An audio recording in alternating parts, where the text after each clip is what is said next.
At the time, there was a lot of bullying going on in one of the batteries in particular, and they weren't too partial about who they came and picked on. If you were a new boy, you were fair game. I wasn't going to bring that up, but I remember, even being in like 4-7, just up the road at Cutterslaw, we'd heard stuff like that. I mean, I don't know which battery it was, but we had because every now and again, if there was like a CPX on, we'd sometimes go down to Roberts Barracks to do the CPX. And vice versa, they'd send up people up to Cutterslaw, and you'd hear people talking and about things like that. And yeah, Forth had a bit of a reputation for not being rough, but there was. I think it was about half a dozen of them in the end got sent down because even for those days they were going too far. I bought Frankie a coffee, and honestly, it just felt right. Frankie's pod has been such a comfort, something I look forward to every week. You can really feel the heart that goes into every episode. Supporting it through Buy Me a Coffee isn't just about the coffee. It helps cover the hosting, the editing, the software, all the behind-the-scenes stuff that makes the podcast possible.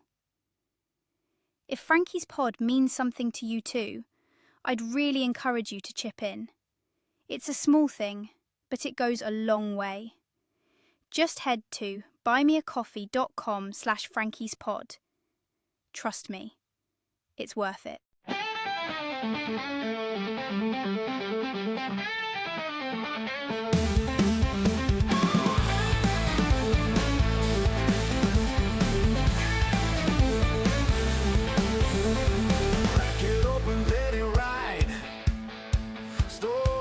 Fire they can't hide, marching through the past with pride.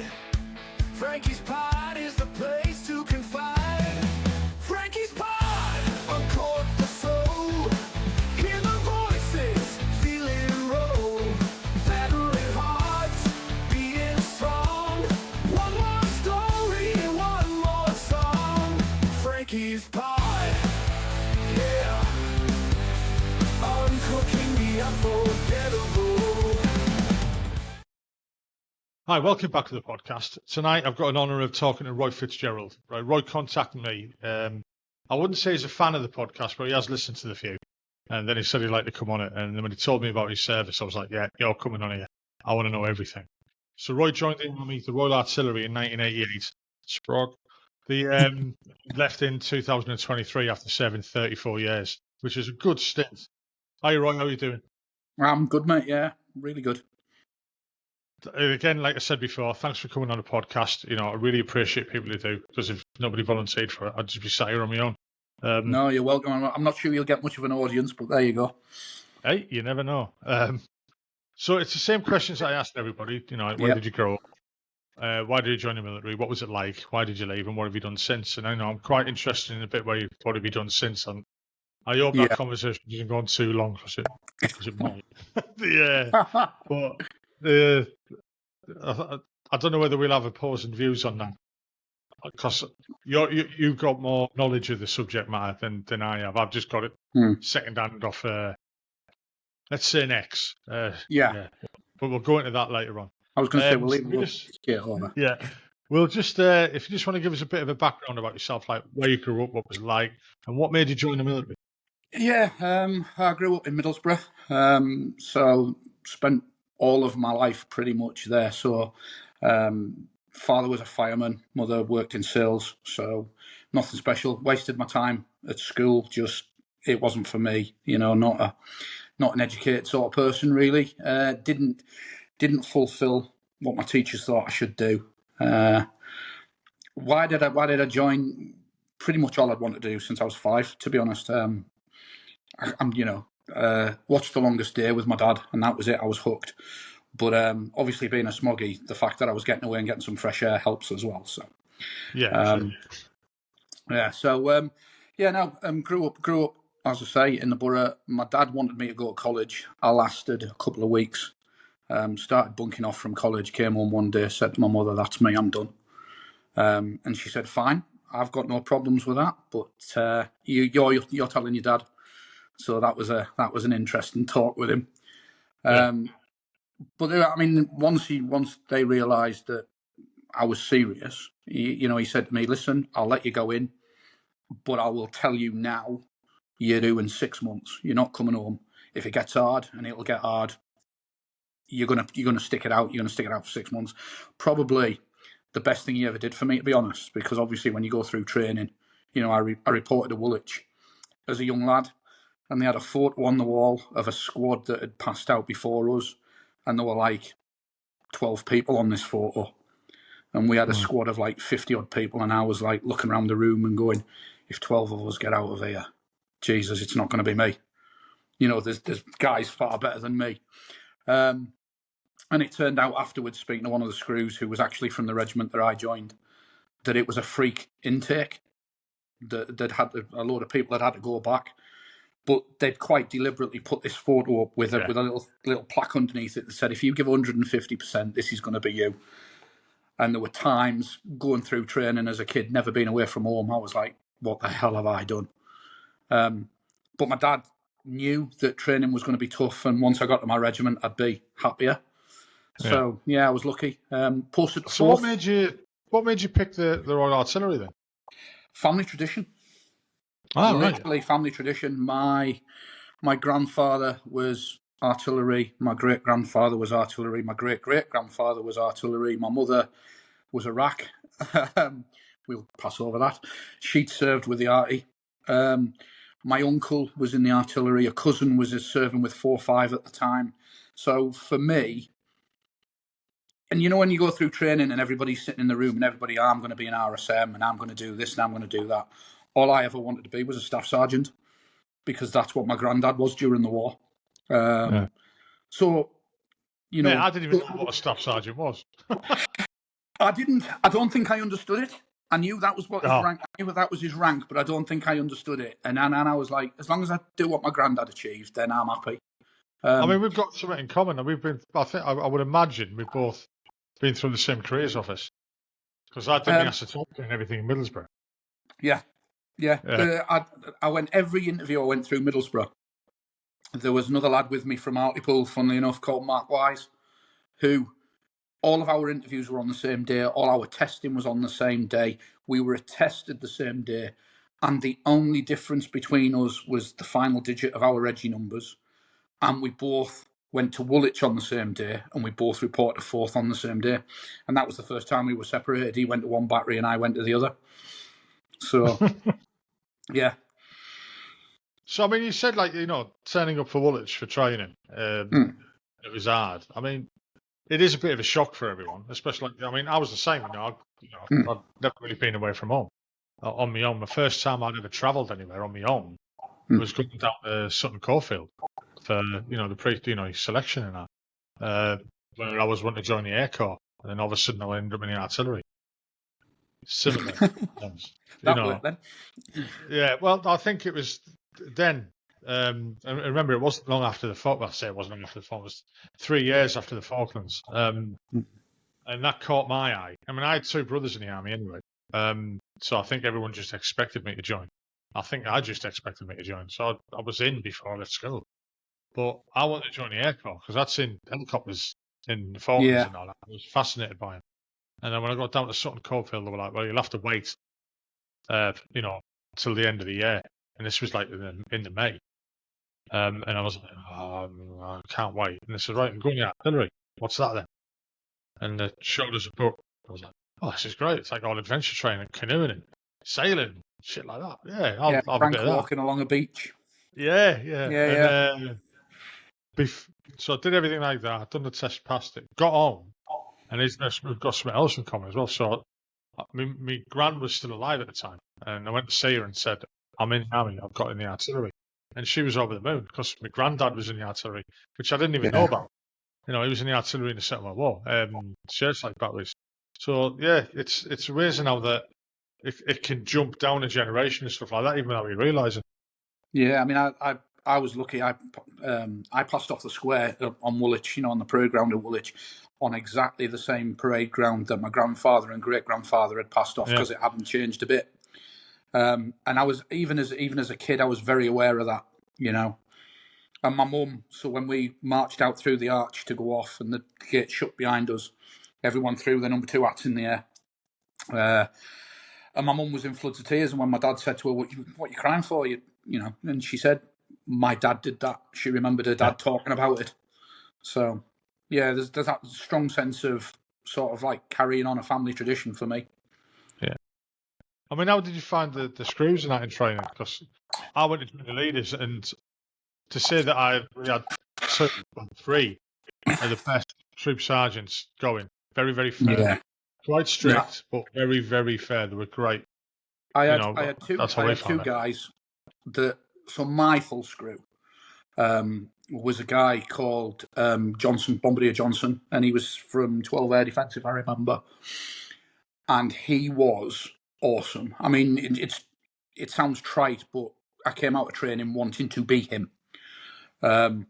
Little things he did just to make our life easier. Like, if you know, obviously when we went into Woolwich, all our electrical items, Walkmans and stuff like that were taken off us. You weren't allowed anything. He would go out on a night when we were doing cleaning parades and leave his room open, leave his stereo there so we could put music on, so we had music to listen to. He introduced me to the board game Risk when he literally walked into the room one weekend with a crate of beer under one arm and a Risk board under the other and said, "I'm now going to teach you all how to play Risk." But I think the full screws right across my section were and my battery were awesome. There was one guy who, Baz Finley, he's probably going to hear this because I know he listens to the cast. He's still a friend of mine now, but as a screw, he was pretty hard on me. He wasn't my section screw, but he was always on my back. And the night before we passed off, they kicked us all out of bed, brought us into the corridor for a corridor party. And he walked over and he sat down next to me with a 4-pack under his arm. He gave us a can of beer. And he said, "I've been pretty rough on you, haven't I?" And I went, yeah, you have. Thinking, I'm going to have it out with you here. And he turned around and went, "That's because you're going to my regiment." And he went, "The best go to my regiment." And within 30 seconds, he literally had me going from wanting to be confrontational as much as a recruit could with a screw, to thinking, well, all right, because he made me feel I'd made it. You know, I'm lucky enough to, I mean, the guy lives in Canada and I'm lucky enough to call him a friend today. We've stayed in touch. And the greatest sense of achievement for me, I think, pretty much up until my last job, it meant a huge amount to me to get out of Woolwich because, to be honest, I didn't think I was going to make it. And it taught me things about myself, you know, as it's meant to do. Yeah. I mean, you are changed when you come out of training. So I was like, when I come out of training, I was 17. So you are, I think you're more grown up before I was 17, but still, I was a man child until 2012 when I left the army. I don't think I grew up until then, you know. But you definitely are changed. And then all of a sudden, you've gone to your regiment. You know, you've gone off and done your trade training. You know, I did my basic guns at junior leaders. I went off and done a clerk's course. And I was going to 4-7 as a clerk. That was a fucking big mistake, that was. I thought it'd be an easy life. It was shit. I got sacked. And ended up on the guns in 3 Battery, which was the best thing that could have ever happened to me. But I remember turning up with the regiment, and I didn't really. It was weird. I don't think I understood because I'd been off and done a course, I think, and then got to the regiment, and I didn't have that feeling of trepidation until I got there. And then I was stood outside the guard room and I seen like the RPs there, and they were like, "Oh, fucking giants!" And everyone just seemed so much older than me. You know, I know, fucking hell. You know, full screws looked about 90. You know, and they were just, you know what I mean? You know, mid-20s and that, if that. And I was all just Queen's like, Gunner candidates and stuff like that. Yeah, you're just like, yeah. What the fuck's going on? I mean, what was it like when you turned up? It was Osnabrück, wasn't it? There. Yeah, so I went out to Osnabrück. I'd never been abroad in my life. So turned up at Osnabrück, and we were met by the orderly officer, full rig, who was odd, to say the least, and had us doing all sorts of weird and wonderful stuff. We'd literally climbed off the bus, all our bags were there, we were doing weird and wonderful stuff. What I didn't realise at the time was he wasn't the orderly officer. He was a guy called Billy Coughlin, who, quite frank, 2 days later, he walked past me dressed as the regimental chaplain and blessed me as he walked past. And I was like, hold on a second, that's the guy that was orderly officer. Complete regimental character. The stuff that man got up to, quite frankly, is a private conversation, not for this podcast. Yeah. But I went. I got there and I was posted straight in the headquarters battery because my trade was comms. So I went into HQ battery, but the commanding officer at the time had a rule that everybody in the regiment had to do a basic guns course, regardless. Yeah. Because if we went to war, the guns had to keep firing, and he was going to get his crews from wherever. So, while I was HQ battery, I did a guns course with one of the gun batteries.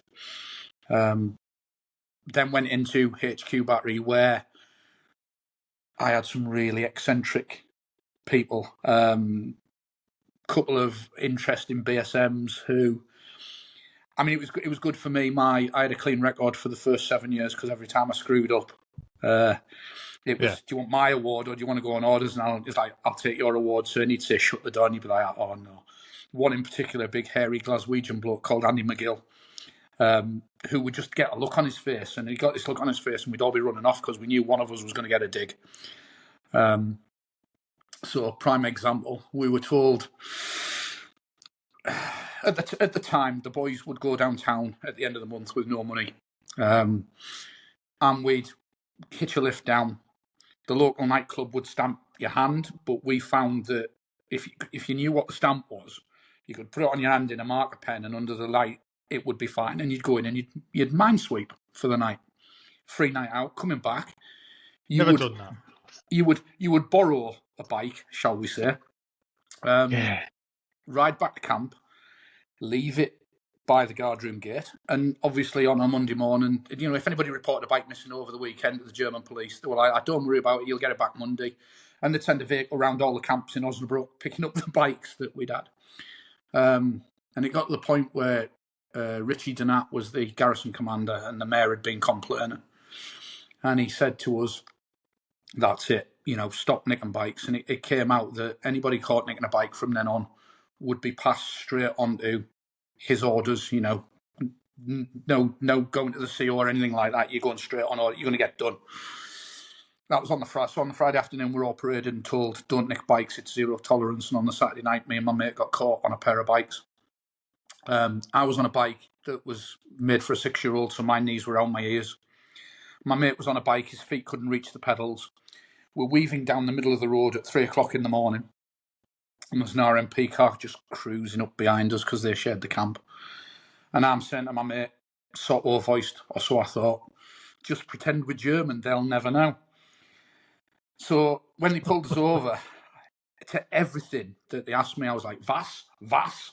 And it got to the point where this copper turned around and went, "If you say "was" once more, I'm just going to smack shit out of you." And I was like, "Oh, it's a fair cop. How did you know?"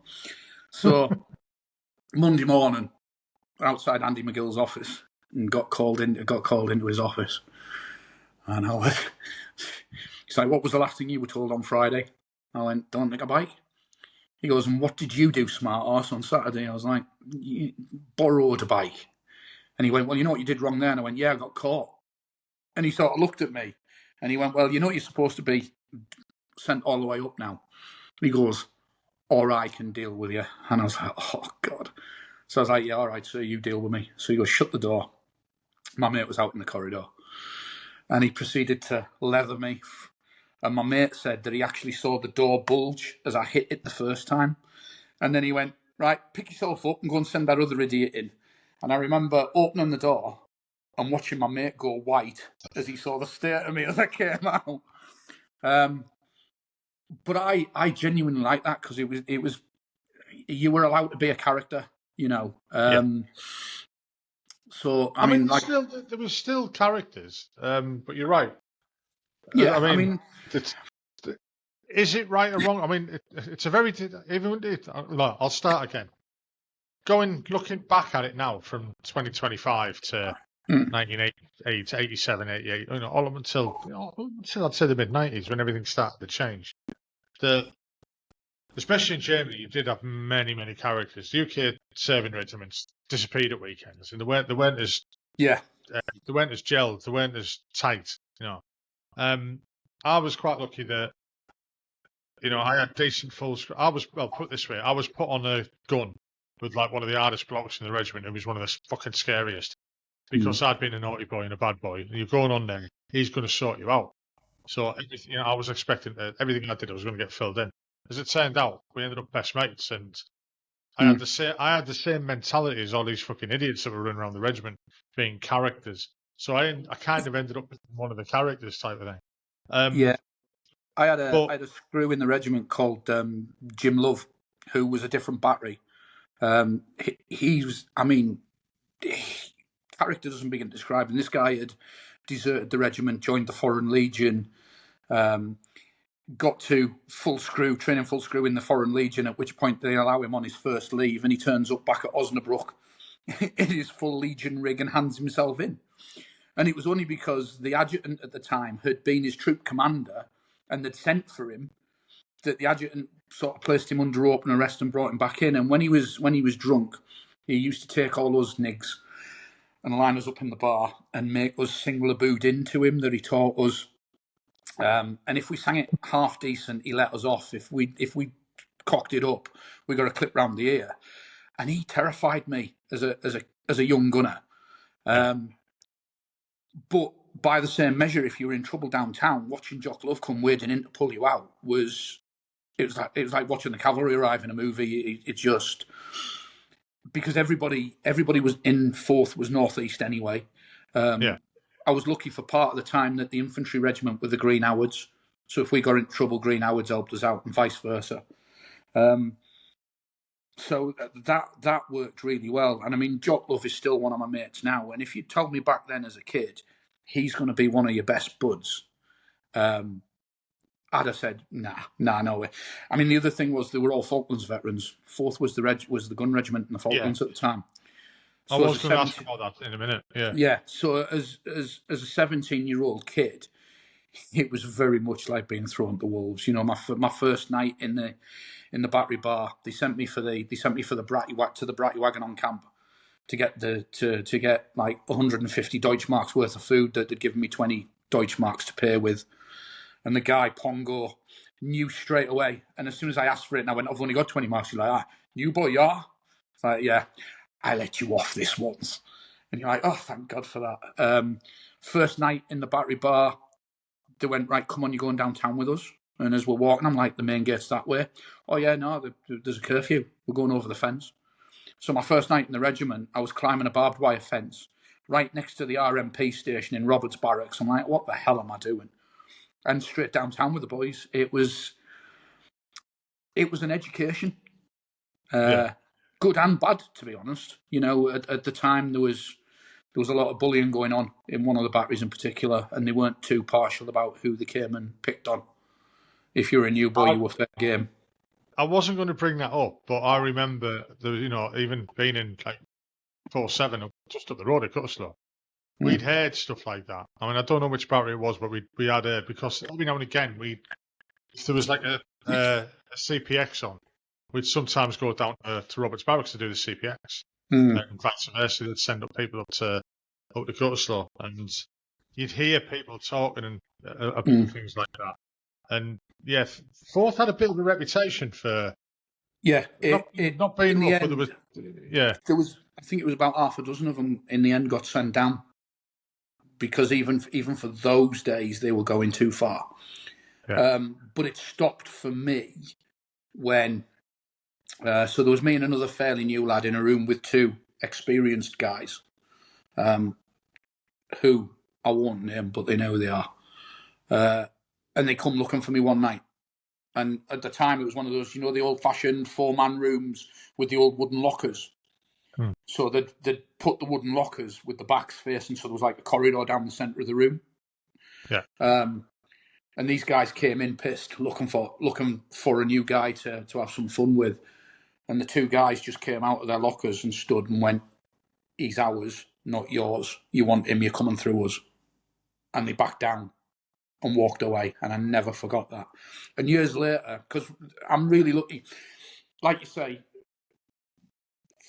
different life in the regiments in Germany. We were all so close; it was unbelievable. And I'm lucky now that I'm still in touch with a good 200-300 of the guys, through social media and stuff.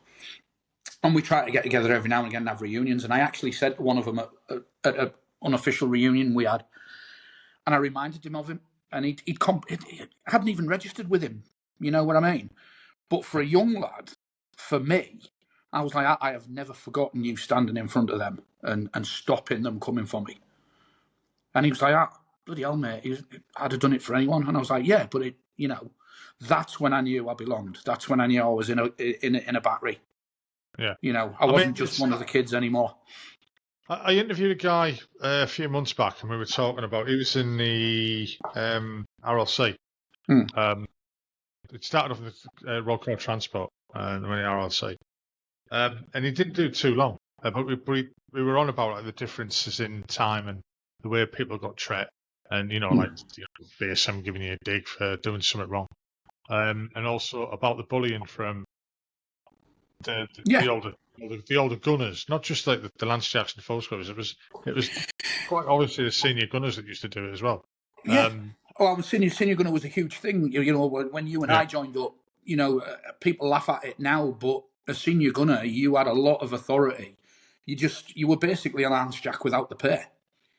To be honest, I think the senior gunner had a bit more clout than a fucking Lance Jack. Probably than a Lance Jack. Yeah. But with the way we talked about it, and he said something quite clever about it.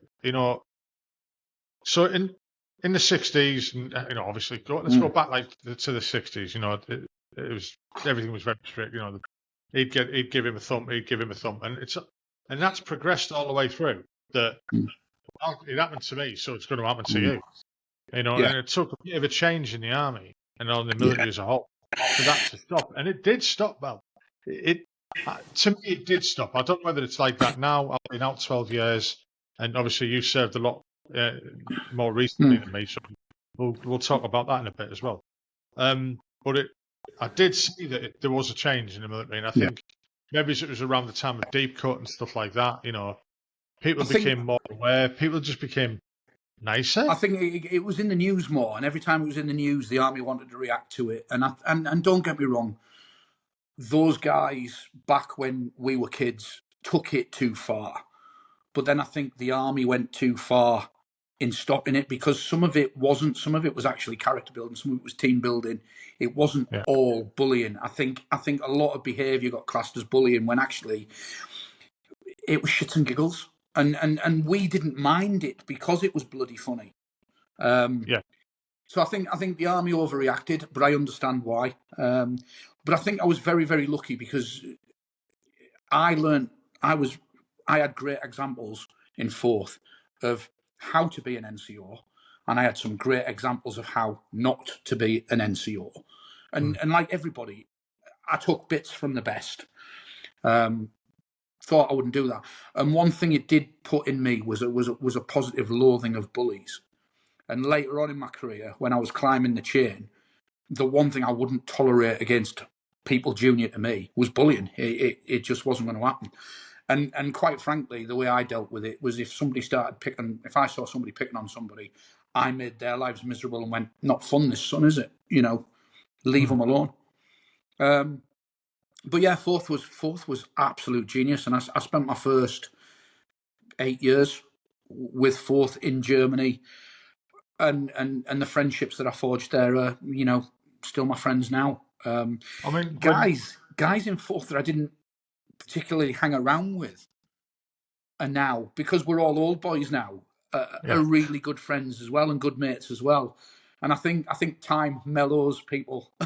Yeah, of course, to say the least. Yeah. We had a lot of, when 4-7 changed to air defence, like the splitters all up, and some of us went. There was a big chunk of us went to third, but there was quite a few ended up going to fourth. And I think as well, 3 battery, 329 Corona battery. That's where the 3 come from, So fucking 4 kids stole our 3. That was ours, And we kind of lost our identity when we rocked up at third. Yeah. They were pretty good with us, considering there's guys rocked up. They were out in Ireland at the time. We rocked up. We were doing rear pie, and there was guys from third. There was guys from 4-5. There was guys from 4-9. There was guys from 50 missile. The artillery had lost a big chunk, and we were just thrown into the regiments. We got 5.2 battery from 4-5 Yeah. put into us. So you were and you can imagine what that's like, putting a battery of Yorkshiremen in with a battery from Sunderland, with regiment from Sunderland, Middlesbrough, and Newcastle, and if there wasn't another regiment to fight downtown, we'd end up fighting with 5.2 battery because someone would make a remark, and before you knew it, mass punch up. I mean, the German bar owners loved it. They didn't have a problem with it because they claimed more in compo than we ever caused in damage. You'd have a massive fight in there on a weekend, the place would be smashed up, and by Thursday night it'd be all cleaned up, open again. Never once did they ban us. It was amazing. No. But, when I interviewed Tony Gallardi, he spoke about Forth quite fondly, and he was on about that. There was a reputation of like everyone in Sunderland went to that battery, everyone from like Teesside went to that battery, Geordies went to this and that and the other. But he said like it was weird because there was a definite separation, especially when went into the NAFI. That battery would be sat there, that battery would be sat there, that'd be sat there. But there was never really any trouble, and it was all banter, The batteries were mixed when I went through, but very much the Geordies hung around together, the Mackhams hung around together, us Smoggies hung around together. We took over Saturdays when the football scores came in, with people running down the corridor and kicking each other's doors in with the jerseys and taking the piss. Always remember we took over a block from the engineers who'd moved out, and they had a Keller bar across the top of the block, and we took it over. And on the wall of where the pool table was, I painted 3 football badges: Sunderland badge, Middlesbrough badge, Newcastle badge. And the RSM at the time was a guy called Les Place, who was a Geordie, and he come up and he's like, aye, very nice, very nice. And he goes, so tell me, Bonnie lad, he says, why is the Borough badge bigger than the Newcastle badge? And I went, because we're fucking brilliant and you're shite. And I was still laughing as he hit me. And I was on the floor and he went, you won't be so smart again, will you? And just walked off, leaving me sparkers. I was like, I never got off of the RSM. So, yeah, no, it was a brilliant place to spend my youth. Absolutely brilliant place to spend my youth. And because we were all from the same place, so you'd go on leave and you'd take the boat train to the Hook of Holland. So pick up the train at Osnabrück. You'd go from your battery and you'd be the only one, but within about 5 minutes of being on the train, there'd be at least 2 of you had met up, and then you'd get on the ferry and there'd be 3 or 4 of you, and a 7.5 hour ferry crossing just turned into a party, and you'd stagger off at the other end, catch the train up to Darlington. And the amount of times I've had to ring my dad and go, I'm a little bit late. And he's like, you're in Edinburgh again, aren't you? And I'm like, yep. He said, you fell asleep on the train again, didn't you? Yep. When will you be back down? About 2 hours, Pop. And it used to happen to me all the time because we'd just be comatose on the train, and like guys would wake up and get off at their stop, and I'd wake up in Edinburgh having meant to get off at Darlington. So fucking great. You just reminded me of something. We would come back from Gottslow on leave, and there was a fucking shed load of us on the train, and we were mortal, absolutely mortal. And I was supposed to get off at Darlington, obviously to go to Hartlepool, and me and my mate, I'd woke up just as we pulled into Newcastle. I thought, fuck. So I grabbed my mate, shook him, right? And he like, what? And I jumped off, grabbed his bag and my bag, and then jumped off because he was supposed to get off at York. Yeah. So I jumped off the train. Newcastle. And I'm stood there like quite late at night, and the train pulled away, and I thought, shit, where's he gone? Right, and it was before the days of mobiles and stuff like that, And I'm like, what the fuck? So gets to a payphone, rings my sister and I, and says, look, I'm not going to be there in the morning. I'm going to have to keep on the station in Newcastle. And I said, she's like, yeah, but you're not fucking fault in it. I says, right. Gets the train in the morning, goes to my sister's house, carrying these 2 bags. Puts his bag down, puts it away. Fucking, I've run out of clothes halfway through leave, so I'm fucking in his bag. Yeah, that'll fit, that'll do. And then after 3 weeks leave, we met back up at Luton Airport. And I went, there's your bag. And he was like, you had it? I said, yeah. He goes, oh, I lost it. He goes, my mum claimed on your insurance, so he had all new clothes and everything. I said, oh, yeah. You slept on the train. When did you get? Did you get off at Edinburgh? He went, no, I got off at York. My mum picked me up. I just forgot my bag. I was like, who the fuck was that shaking about? So just some random bloke who'd sat next to a drunk Sproddy. And I'm going, yo, fuck, you've got to get off the train. You've got to get off the train. Yeah. He's like, oh, what's that? No, I know. I loved it. It was the best place to start my career, honestly. And it formed me because obviously, you know, later on in my career, I worked with different disciplines, you know, and at my heart, I was a field gunner. And it, you know, I spent 5 years in 3-2 and I couldn't get my head around how they functioned. It didn't compute. I didn't realise there was such a difference within the cap badge. But yeah, I loved 4th. Left there on an ERE post into Britain's last penal colony.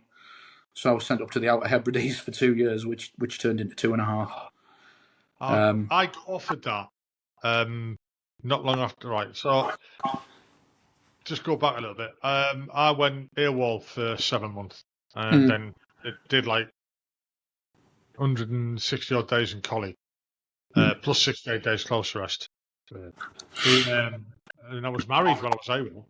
I got married, and then got back to the regiment. Got out of collie, got back to the regiment. You know, all good. He's going to be a good soldier and all that. So they thought. But I got offered that posting, or a posting at the Hebrides as a driver. And I'd spoke to the wife at the time, and she was like, no. And I was like, yeah, all right then. So I turned it down. And the guy who'd come down, you know, somebody else went up to do it, and he'd come down. He just went, you should have gone up. He goes, it's absolutely amazing. Yeah, it was. I mean, like I say, I went up there. So army mentality. They gave me a train warrant. So I left. Basically, I left under a little bit of a cloud. I dropped an officer in it. So the CO basically went, there's this posting and you're having it. So I went home on Christmas leave with a warrant made out, British Rail warrant made out to Benbecula. Got as far as Auburn on the course, where I got off and said to the ticket master, where do I catch the train to Benbecula? At which point he killed himself laughing and went, son, go out the station, turn left. He says, walk down the hill about 200 metres, go to the ferry terminal. He goes, get on the ferry, and in 7.5 hours, you'll be in Benbecula. So I was like, take that long? Right. Jesus. Yeah, it was. So let's put this in a context. 7.5 hours is the same journey from the Hook of Holland to Harwich. And on there was a couple of cinemas, a couple of restaurants, several bars, a casino, literally everything. Right? You get the Calmac ferry out of Auburn to across to the Hebs, and it's got a greasy spoon calf, right, and a TV that loses signal the moment the bloody ship leaves the harbour, and you're on it for 7.5 hours. So yeah, it was just typical army mentality. But I got there and it turned into, no word of a lie, one of the best postings of my life. It was awesome. I didn't realise at the time that the film Whiskey Galore was genuine. Yeah. And that the army had built a rocket range on a big stash of buried whiskey. Until we used to catch the locals inside the fence line with a shovel and say, what are you doing? And they were like, we're going to dig up a crate. So we'd help them dig up a crate and escort them to the gate and pass them out. And not to embarrass my father, but one of the best New Year's we ever had. He was up there drinking this stuff with a 94-year-old Scots guy who's been told by his doctor, don't drink anymore, it'll kill you. And they're draining this 60-year-old whiskey, singing songs. My dad's singing them in Welsh because apparently Welsh and Scottish is the same when he's had a couple. And at the end of it, he was in my kitchen throwing up in my sink. And I was patting him on the back like he used to do it to me when I was coming home on leave. And I was like, there, son, bring it up, you'll feel better. My mum's in the background shouting about, that's it, she's leaving him and all the rest of it. It was like just one of the best nights of my life. But it was a hell of a posting. The guy who came down and was talking to him about it, and he was saying that, you know, they'd go out and do clear the edge of the ranges on the morning, and after to the farmers, and then I sat there pouring fucking whiskey into the porridge. Yeah, and they would go till you had a dram as well. So he said sometimes by the time we got back the camp, we were pissed.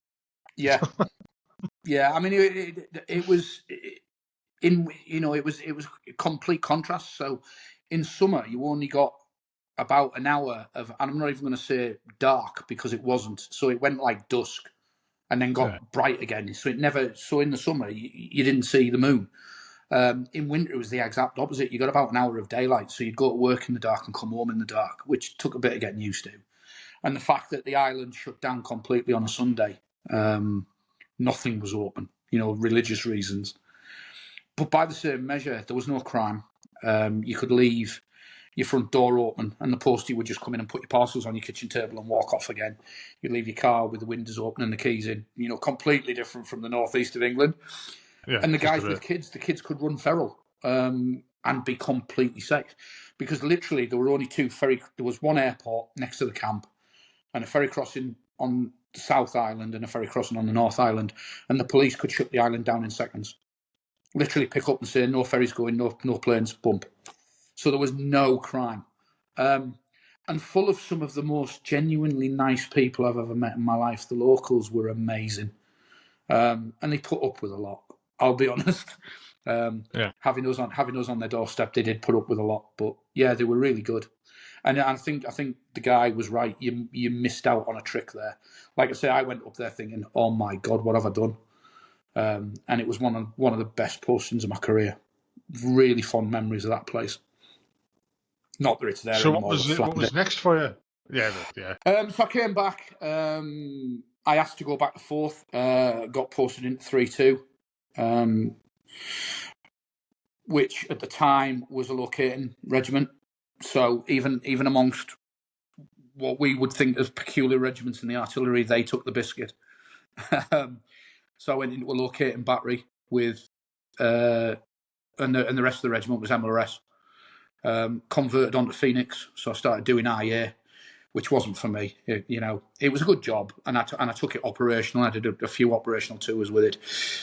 But if I'd wanted to play with airfix planes, I wouldn't have joined the artillery in the first place. I like seeing things blow up.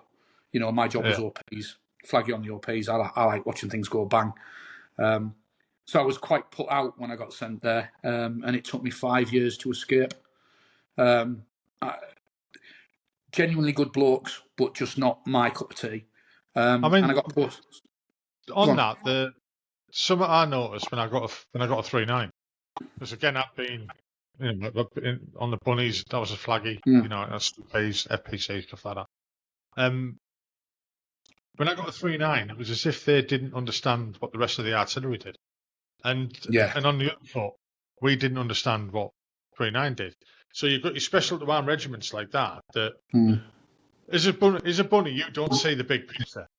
You know what I mean? It wasn't like for me myself. It wasn't until I got to the FPC that I'd started to see bigger picture at Battle Red Quarters, and you think, right, that's done because of that. I mean, you don't need to know the big picture when you're on the back of a gun loading shells. No, of course you don't. You just need to know when to stop firing, and but you don't appreciate the wider world or the wider, the wider reach of the artillery, and even now it's got a huge reach, even probably more so now than when I was serving. But it's like I don't know if 3-2 was the same, but 3-9 looked inwards. It didn't look outwards. No.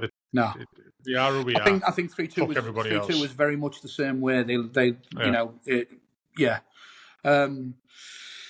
So I was RT qualified at the time when it was a trade, and an RT posting came up to HQ Arc, which was based in Rheindalen at the time. So although it wasn't 4th, it was back to Germany. So I volunteered for that and had to go over on an exercise while I and another couple of guys were evaluated.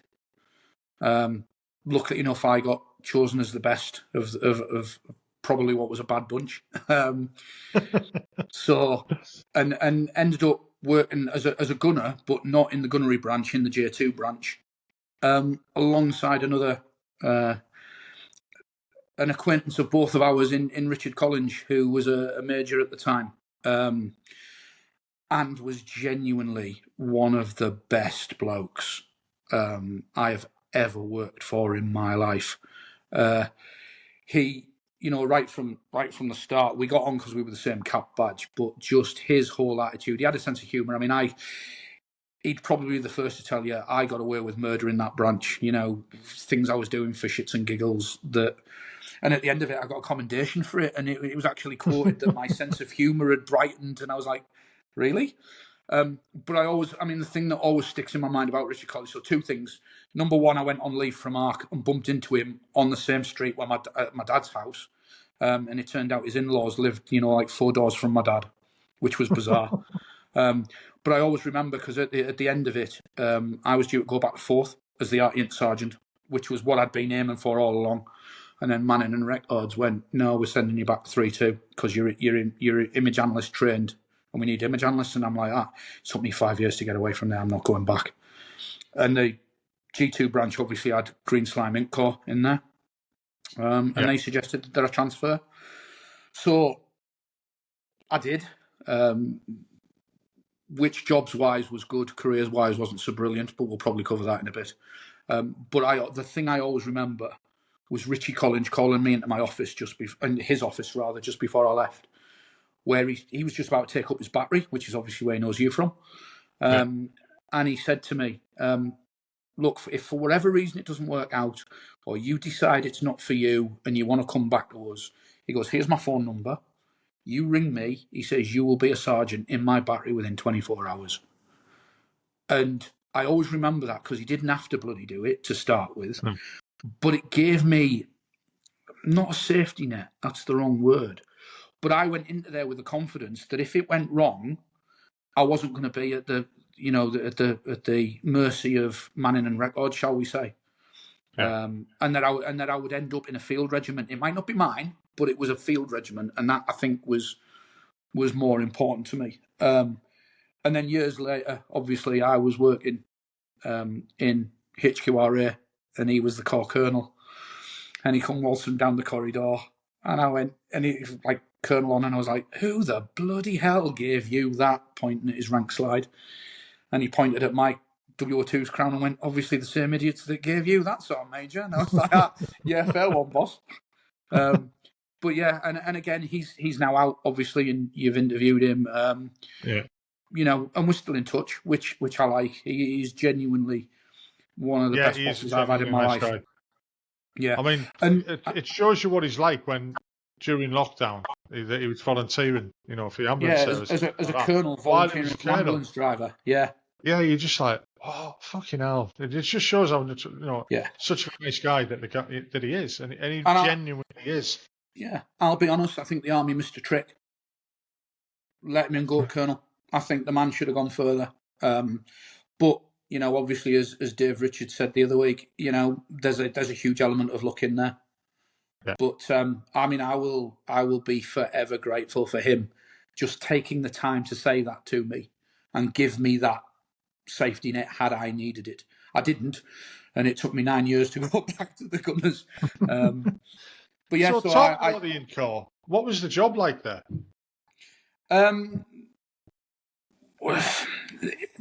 It depended what trade you were in. So when you first went in, you had to do a combat in post or a security post.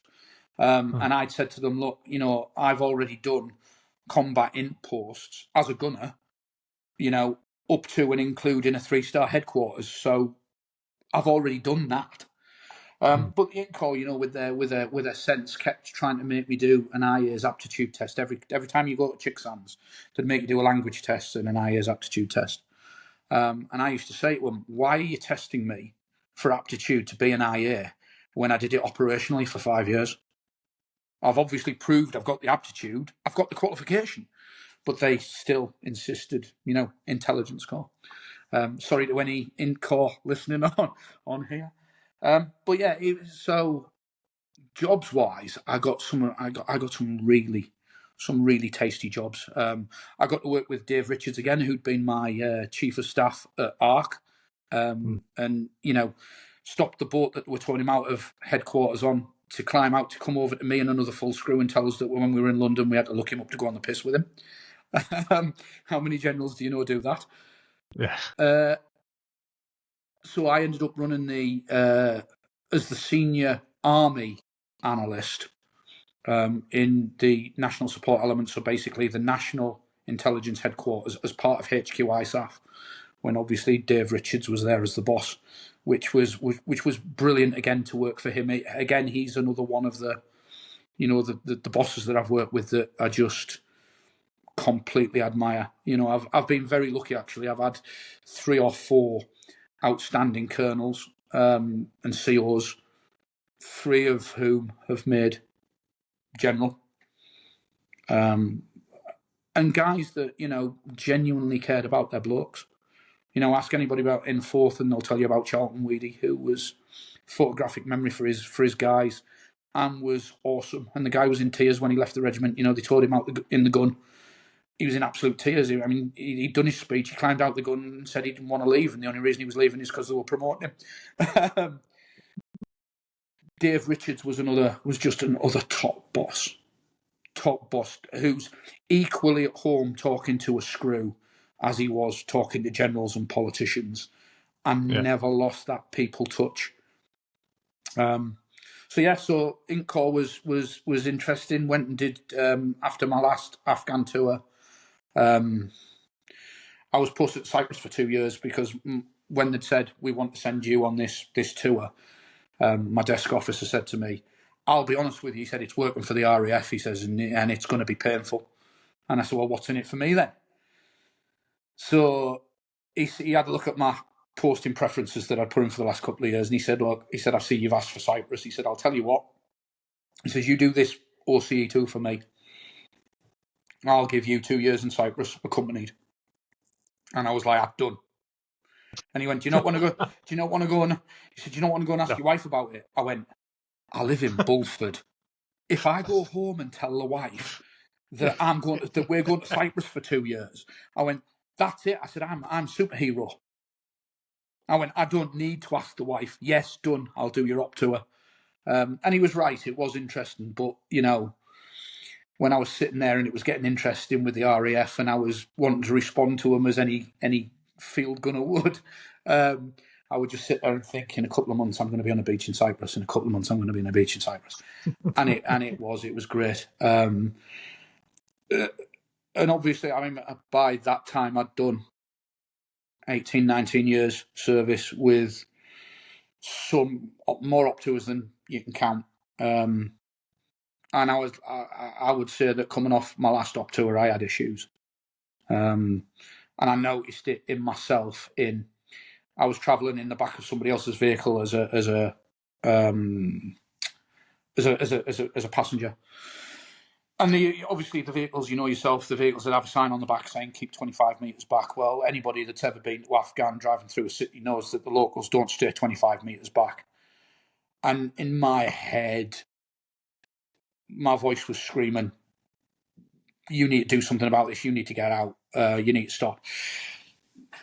But like every op tour you'd come on, I mean, as we said earlier, you know, you'd be put on the regimental square and they'd say, "Who wants to see the shrink?" Like anybody was going to put their hands up in front of everybody in the regiment. And it was only because my wife at the time turned around to me and said, "You're starting to scare me and you're starting to scare the kids. You need to get some help." And I went into it thinking, there's nothing wrong with me. It's everybody else. There's nothing wrong with me. And the first person they put me with, talk about not knowing your audience. This guy wanted me to get naked in the rain and hug trees. And I was like, "You are not the bloke to be talking to me." So they got me somebody else.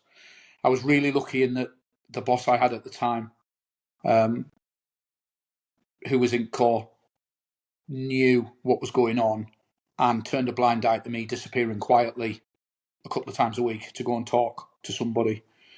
And the next person he put me with was a young lass. And again, I walked in there thinking, you were going to have nothing in common with me. But actually, because she was completely unconnected, she was able to talk it through. And I think, you know, the best description she ever gave me was, it's like having a bucket, and every op tour you're tipping some water in the bucket. And if you don't do something to empty it out, sooner or later it's going to overflow.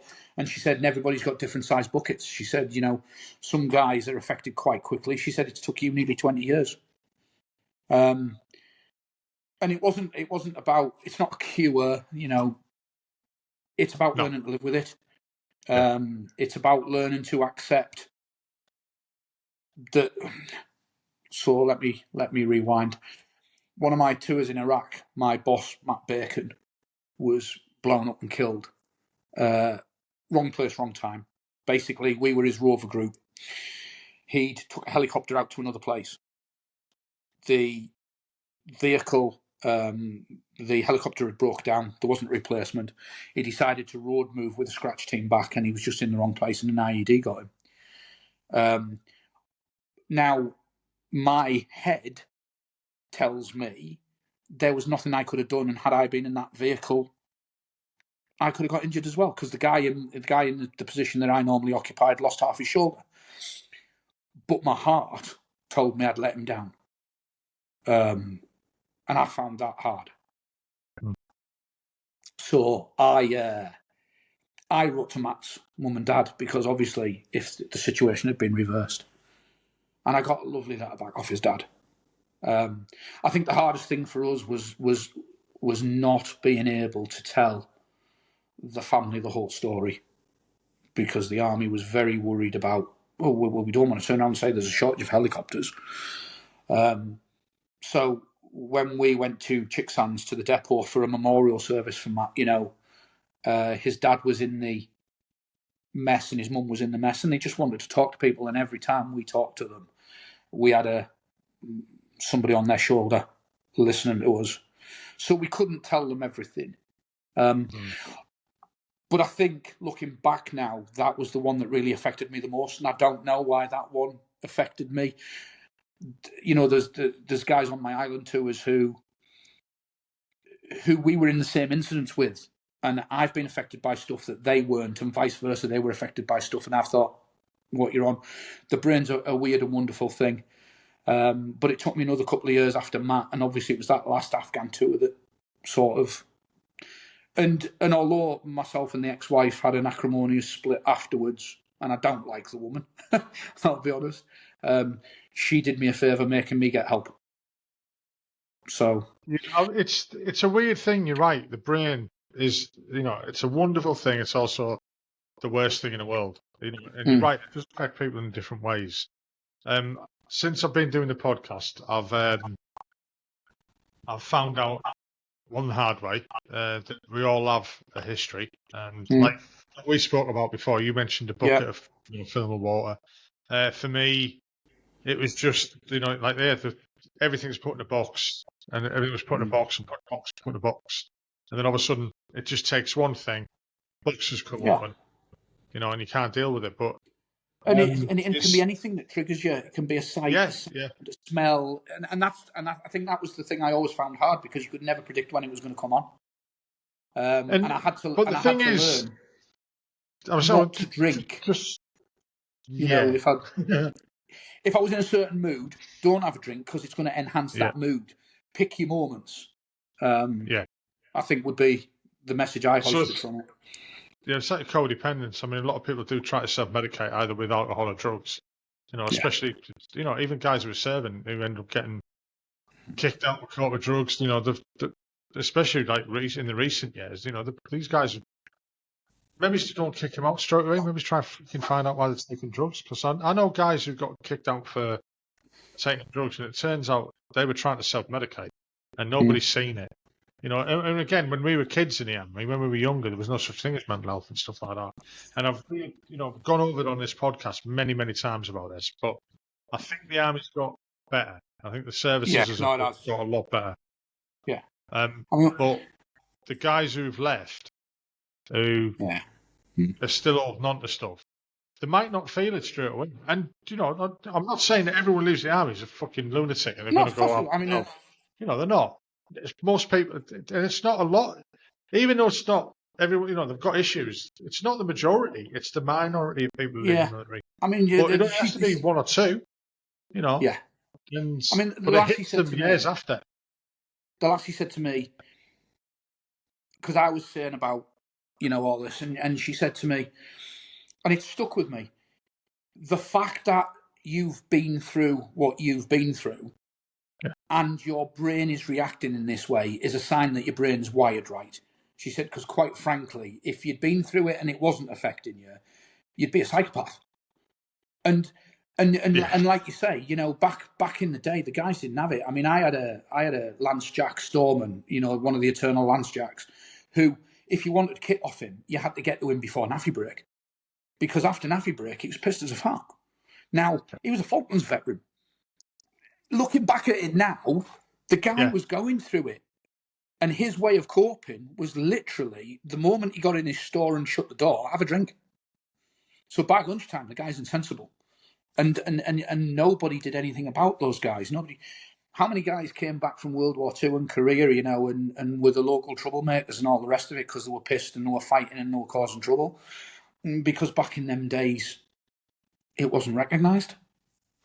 It's, the army is a lot better, and certainly my last posting, I was in the headquarters field army, and I saw firsthand, some of the stuff they were doing, and yeah, they are better, but it took them a long time to get there. I think society's changed as well.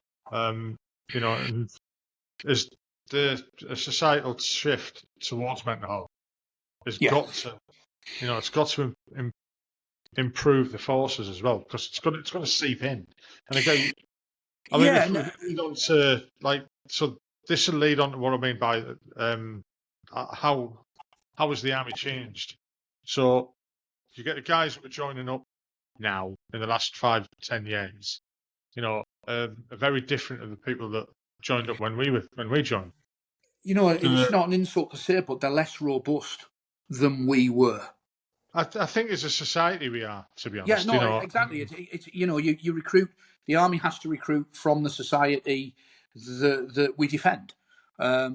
And attitudes in society have changed. And and the army was clever enough to recognise that the way they dealt with things before no longer fitted the model, and let's change. And that's on a lot of things. It's not just obviously on the, it's the equality side of things. I mean, again, I am not going to name names, but it's very hard to turn around and say, for instance, gays shouldn't be in the military, when guys that I was on op tours with that had my back, and actually one guy who pulled us out of a really tricky situation, and then after they left the army, came out and said he was gay.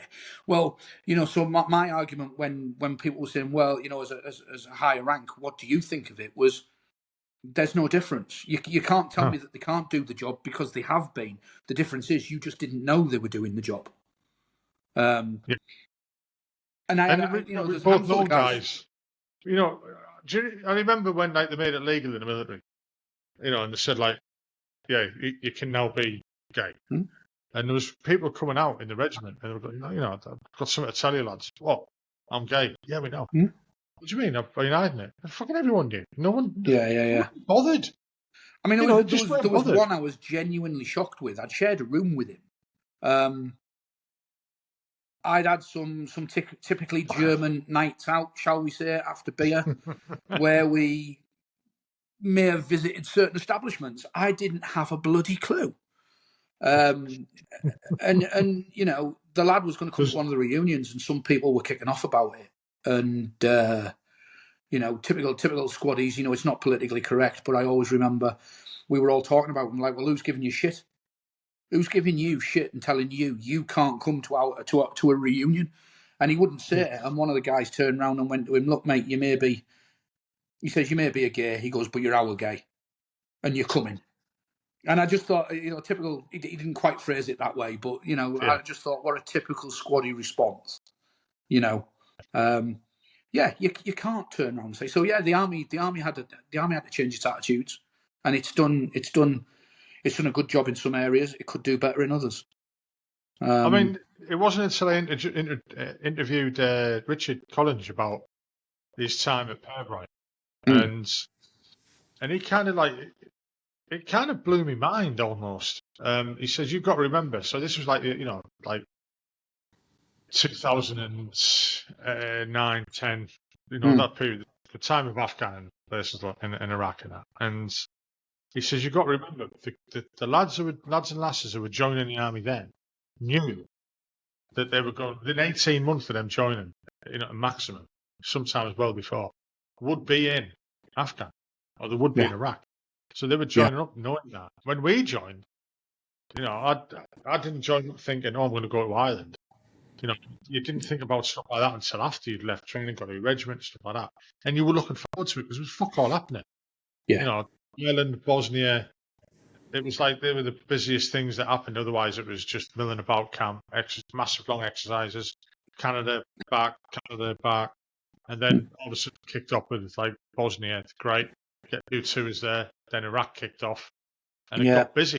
You know, Yeah. and these guys were joining up and knowing fine well that they were going to go there. So, and I was like thinking about it, and I thought, fucking hell, yeah. And I remember these guys coming into the regiment, and I was thinking, oh, it's just another sprog. But in the back of their mind, they knew that they'd volunteered to go to war. Yeah. I didn't when I joined. So I'd take my hat off to them, you know. Yeah, and there was a lot of them. I think we lost a lot after like Afghan, because they'd been and done it, and because they'd proved they'd done it, and they knew that they were going back to peacetime soldiering, and there was a lot of them. Well, that's not for me. So yeah, I mean, I've done more op tours than I can shake a stick at, and they were all very different. And the Afghan tours were, interesting to say the least. But it was so I obviously did my last Afghan tour, did my 2 years in Cyprus, then ended up in Brodie in Southwest Wales for my last 18 months as a proper regular soldier, which was basically all signals and int corps, but it was brilliant for me because I was back doing TSM's job rather than doing an int job. So it was, dealing with signalers, not quite as good as gunners, but it was a familiar world, and the same old problems that you'd have every Monday with gunners. And I was getting out. That was me. I'd done my 24. I was leaving. Had absolutely no intention of joining the reserves, and I got a phone call from a guy called Gareth Dibble, who was the RCMO at 104 in Newport, who said, "Can I just confirm your ex Sergeant Fitzgerald from the artillery, and have you got these trades?" And I was like, "Yeah." And he's like, "Will you come down and speak to my CO?" And I went, "Yeah, I'll come down and speak to him." I said, "But day out of the office, day away. But I'm not joining the reserves or anything." And I went into the colonel's office, and basically he must have pulled a Jedi mind trick on me, because not only did I join the reserve, but I'd agreed to be a member of his full-time staff. And I literally went into 104 to start with as a signals sergeant, but then took over as the SMIS. So I reverted back to sergeant, did signals sergeant, got promoted to staffy again, took over as SMIS. But then I did another 12 years as a full-time reserve. All my jobs, and after 104, they were all back with regular units. It wasn't, I did NRHQ for a little while as a built Emma battery from scratch in Larkhill, which was, again, pretty much the colonel had been one of my troop commanders, and he went, "You answer to me. I need you to build me a battery." So I did. It was great. And then my last job as a WO2 went to Headquarters Field Army, working direct for the Commander Field Army, who was a general called Ivan Jones at the time, with the best job description I have ever had in my life, which was telling truth under power. And I basically got a phone call from a full colonel ex-artillery called John Musgrave, who everybody on here from 4th will know as Lieutenant John Musgrave, who'd been my troop commander. And he asked me what I was doing, and I said, "Well, I'm about to start a job at HQRA." And he went, come and have a chat." So I went to meet him for a coffee, supposedly at HQ Army, and he's giving me a guided tour, talking about his branch and all the rest of it. And I was like, "What the hell's going on here?" And he went, "So when can you start?" And I'm like, "What? Start what?" He goes, "I've got a job for you." And I was like, "Go on then." He said, "Telling truth under power." I said, "I'll have it as long as you put that on my job description." And it was, and basically my job was to bring sanity to when the Good Ideas Fair revisited the senior officers in the headquarters. My job was to pour water on it and bring a dose of ground truth. I was also, for my sins, made for want of a better phrase, a command sergeant major running what was the transform branch. So the transform branch was basically switching the army onto smarter ways of working and agile and all those good programs, which didn't interest me in the bit. But the reason I did it was because my remit was to go out and visit any army unit that I wanted, or that the Army Sergeant Major asked me to go and visit, and talk purely to the soldiers. So I would literally go in, talk to the privates or the gunners, then move on to the junior NCOs, then move on to sergeants, not interested in officers. And my job was to find out what was pissing them off, policy-wise or stuff that the regiment couldn't deal with, and then fix it, basically, make the problem go away. So my right of arc was down in the weeds and was literally insanities like making you do a gym induction every time you go to a new unit, making you redo your FMT every time you transfer unit, and having them take your vehicles off because you haven't drove them in 6 months. To left of arc, changing tri-service policy with my naval and air force equivalents. And we would literally, I walked in on day one and sat there and wrote a huge list of every piece of insane policy that's pissed me off in 20 odd years in the army, and went after them. And then went after the points with the lads. And the idea was to bring evidence in, because I could. So the way it worked was we would put policy on trial. So I would be the prosecutor, and I would say why it was crap and why it needed to change. There was a 3-person panel headed up by the Brigadier Army Staff, who represented Commander Field Army and Commander Army. And we would call whoever owned the policy in as the defending officer. And quite often they couldn't defend it because I would just destroy them. And it was literally 9 times out of 10, it would come down to it was too much like hard work to solve it, or that's the way we've always done it. Yeah. And it was really fun getting some of this stuff changed. I managed to reverse the policy on central messing. Managed to get them to put kitchens back in the blocks, which was pretty much picking up just as I left, because my post was abolished in the end. Beards, that's one of mine, although that's my bugbear because I hated that. And literally the reason the boys have got beards now is because I couldn't come up with a valid reason for soldiers not to have beards. You couldn't turn around and pull the old CBRN stunt, because we had people with beards and they were already serving. So yeah, my son, who serves at the moment, and I won't embarrass him because I always do, but I won't embarrass him this time, now has a beard. And his is quite smart, but it's not for me. It wasn't something I wanted to bring in. I went to a reunion last year, right?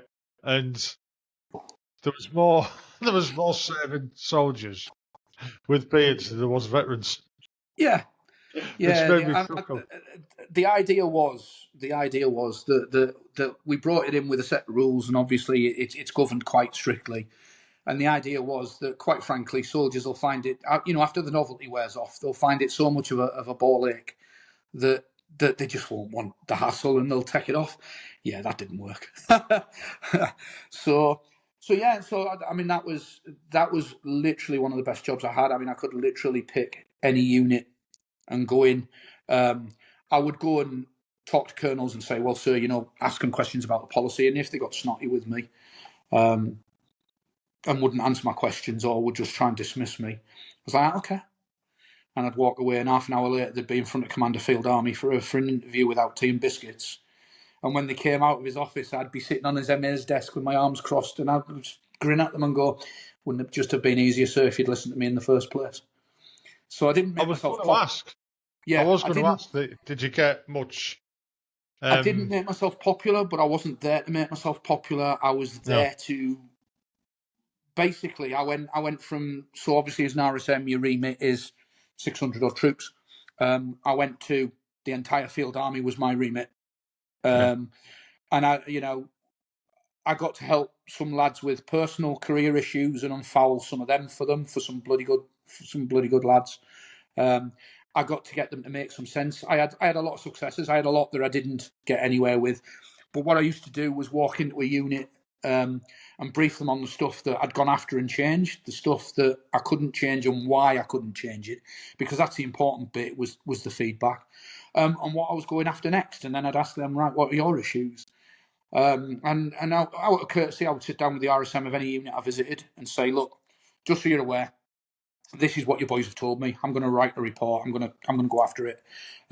These are some things your boys mentioned to me that, quite frankly, I'm not interested in because it's internal regimental business, but you might want to sort out.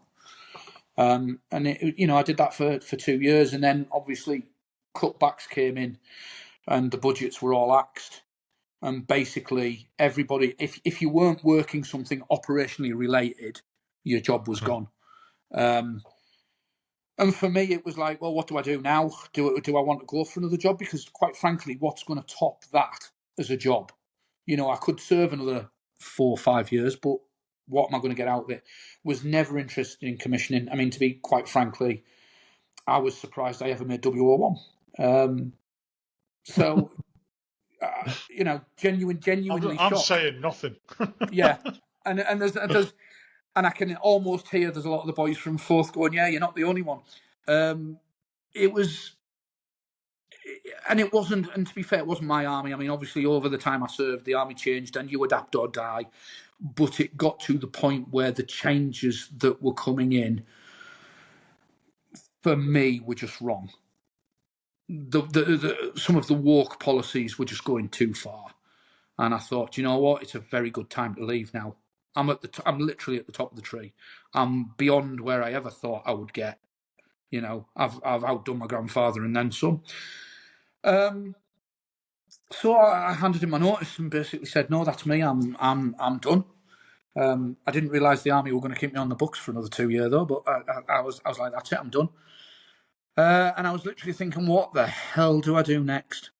And one of my old soldiers, who was working in the security line of things, and I don't mean like guarding supermarkets and stuff. I mean working abroad, doing security for commercial firms and for government organisations, said to me, literally rang me out the blue and said, are you interested in a job?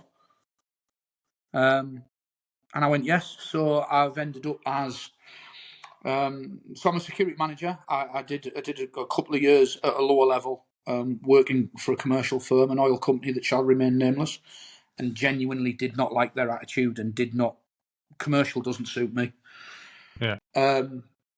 Again, the same lad was now working for another branch of the government and said, we're looking to recruit. Would you be interested to come over to us?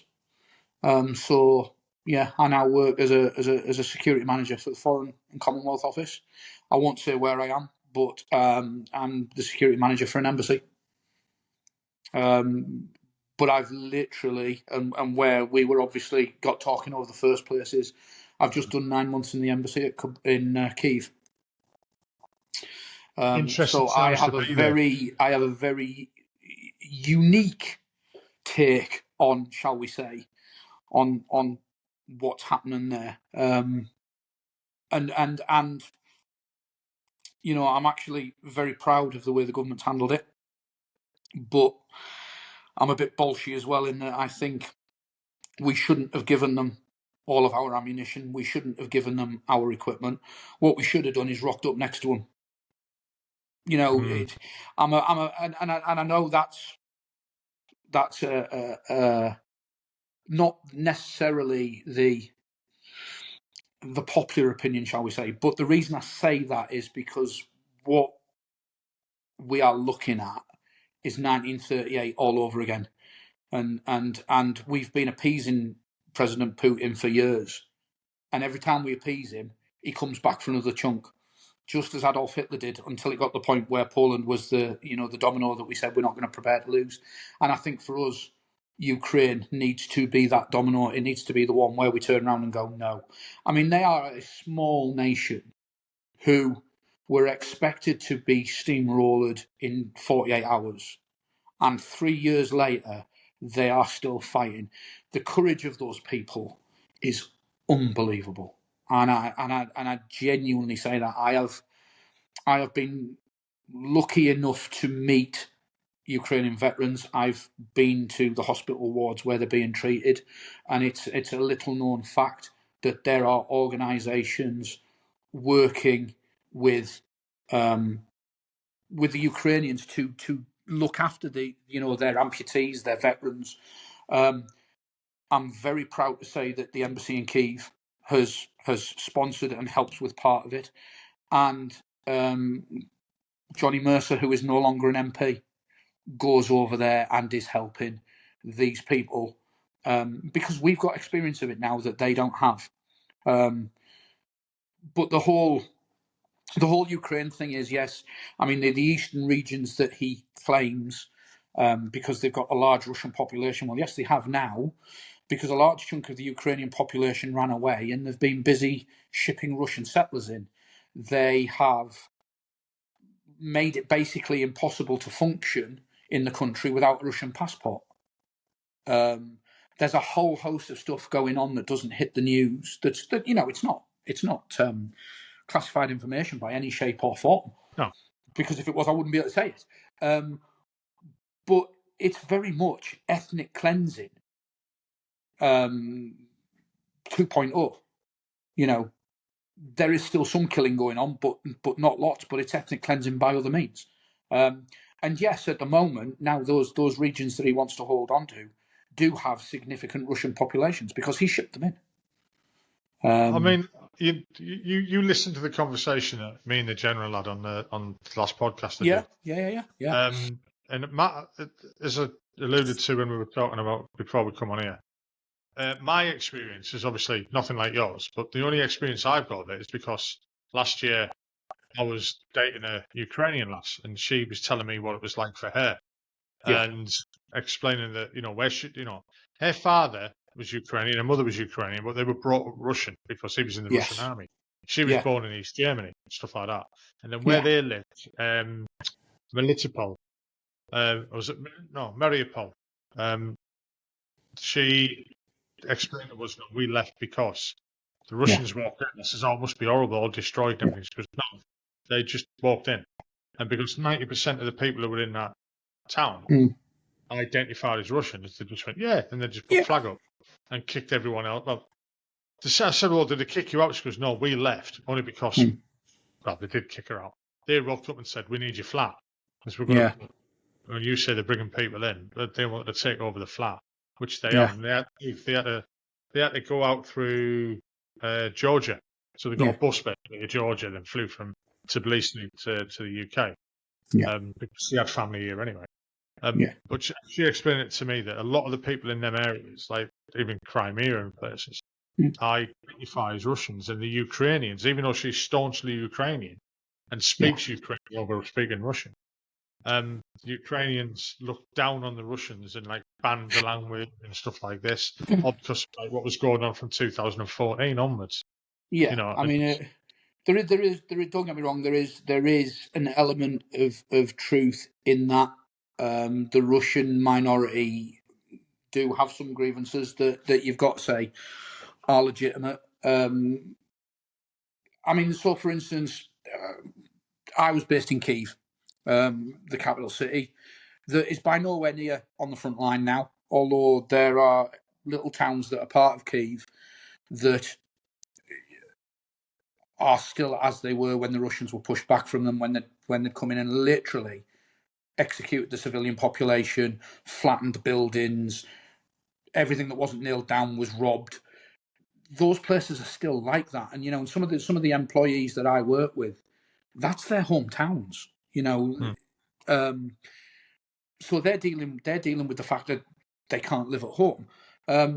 There's air raids every night on Kyiv, multiple air raids every night, and I'm not talking air raids like World War II. We're not talking the Blitz because it's not fleets of bombers coming over. It's missiles and it's drones. But they're not always hitting the city, but because if you've got a missile taking off and it's heading in a direction, you don't know where that missile's going, so you've got to sound the alarms. It's psychological.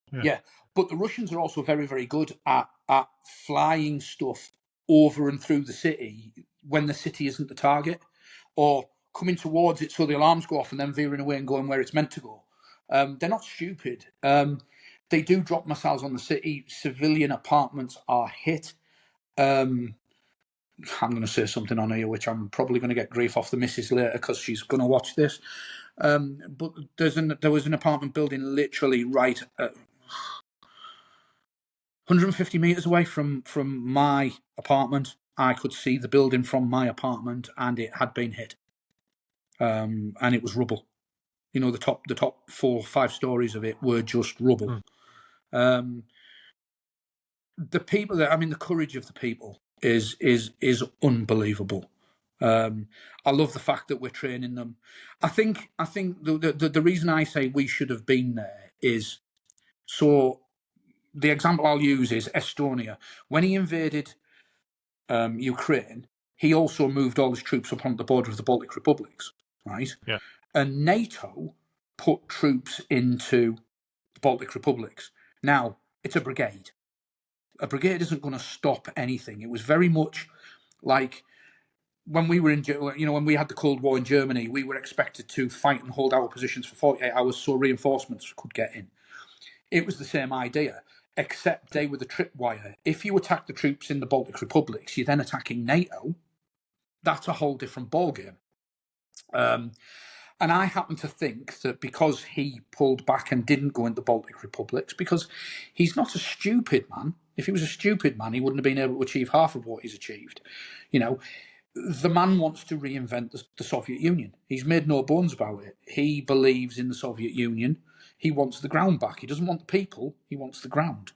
I think had we put NATO troops into Ukraine in front of him, he would have stopped. And that's why I say we should have been there. Not because I think we're getting ourselves into a shooting war. I genuinely do not think he would have attacked NATO. No, he doesn't want a war with. He doesn't want a war with NATO.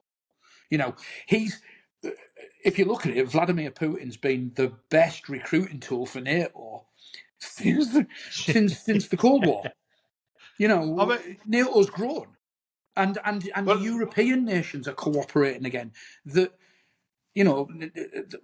NATO spent nothing but since the Cold War finished. You know, the Western countries have done nothing but squabble, and now all of a sudden we're talking with one voice again, thanks to Vladimir Putin. So, yeah, I do.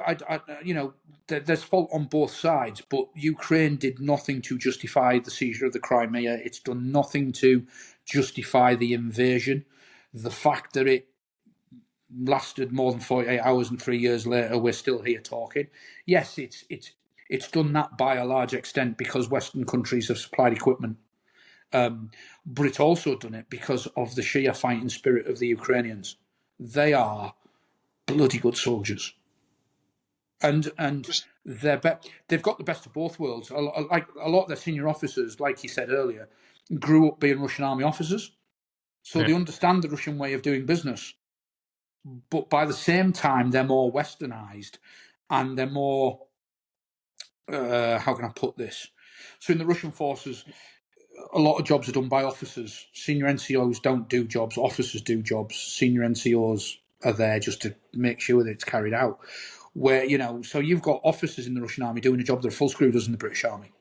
The Ukrainians are more along our line. They are better soldiers. They think for themselves, and they've managed to hold Russia pretty much to a stalemate. Russia is advancing in the east, but yard by yard, and the numbers it's lost. I can't go into details on here, but everybody made a big thing about the North Korean troops coming in. The amount of troops the North Koreans have lost is staggering.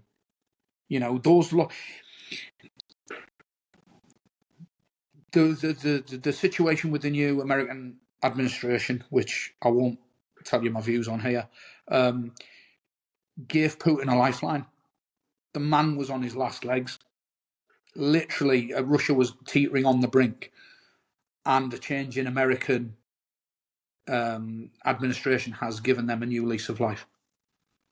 I think that's just going to, I think it's all bolster in the US. I think it will change because Putin's not going to back down. He's not going to change.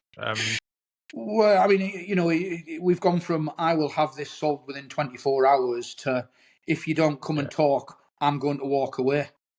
Well, that's a brilliant, that's a brilliant bargaining tactic with the Russians.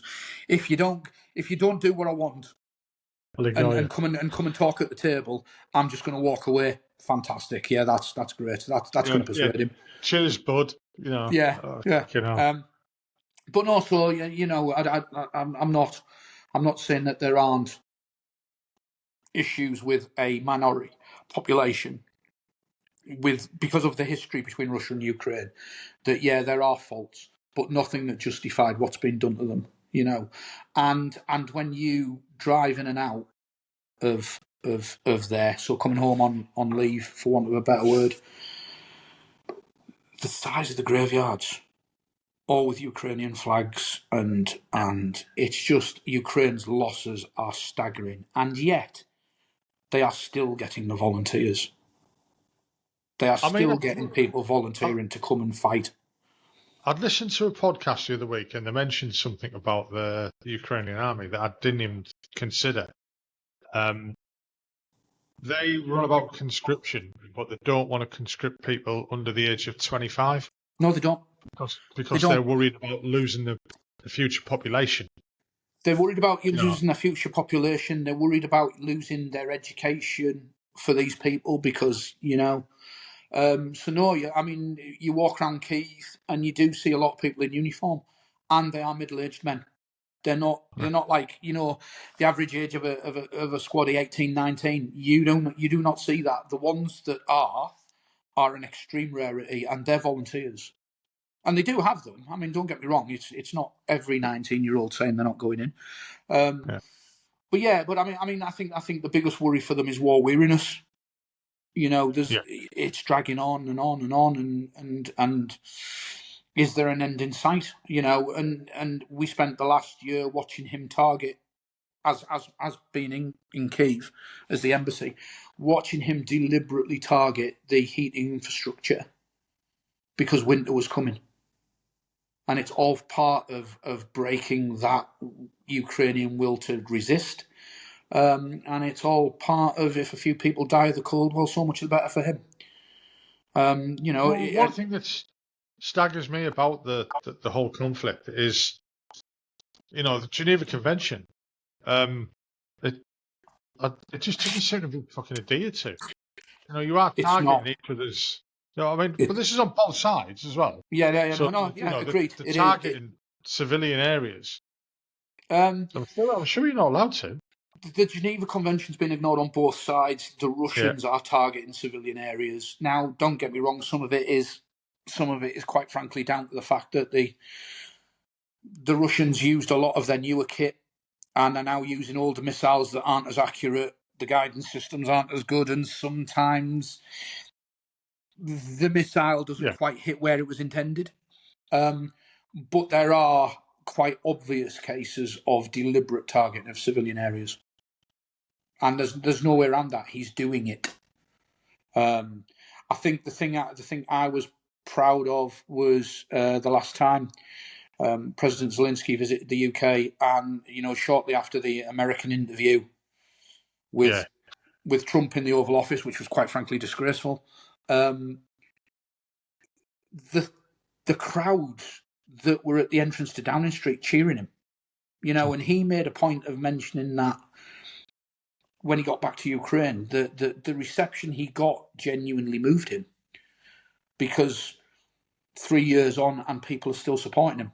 You know, we live in a world where the news cycle is normally quite short, and we'll move on to the next story. You know, we noticed it in Iraq and Afghanistan. You know, it was news when it started, and then it was, it's just Iraq, it's just Afghanistan, and the only people that cared were soldiers and soldiers' families.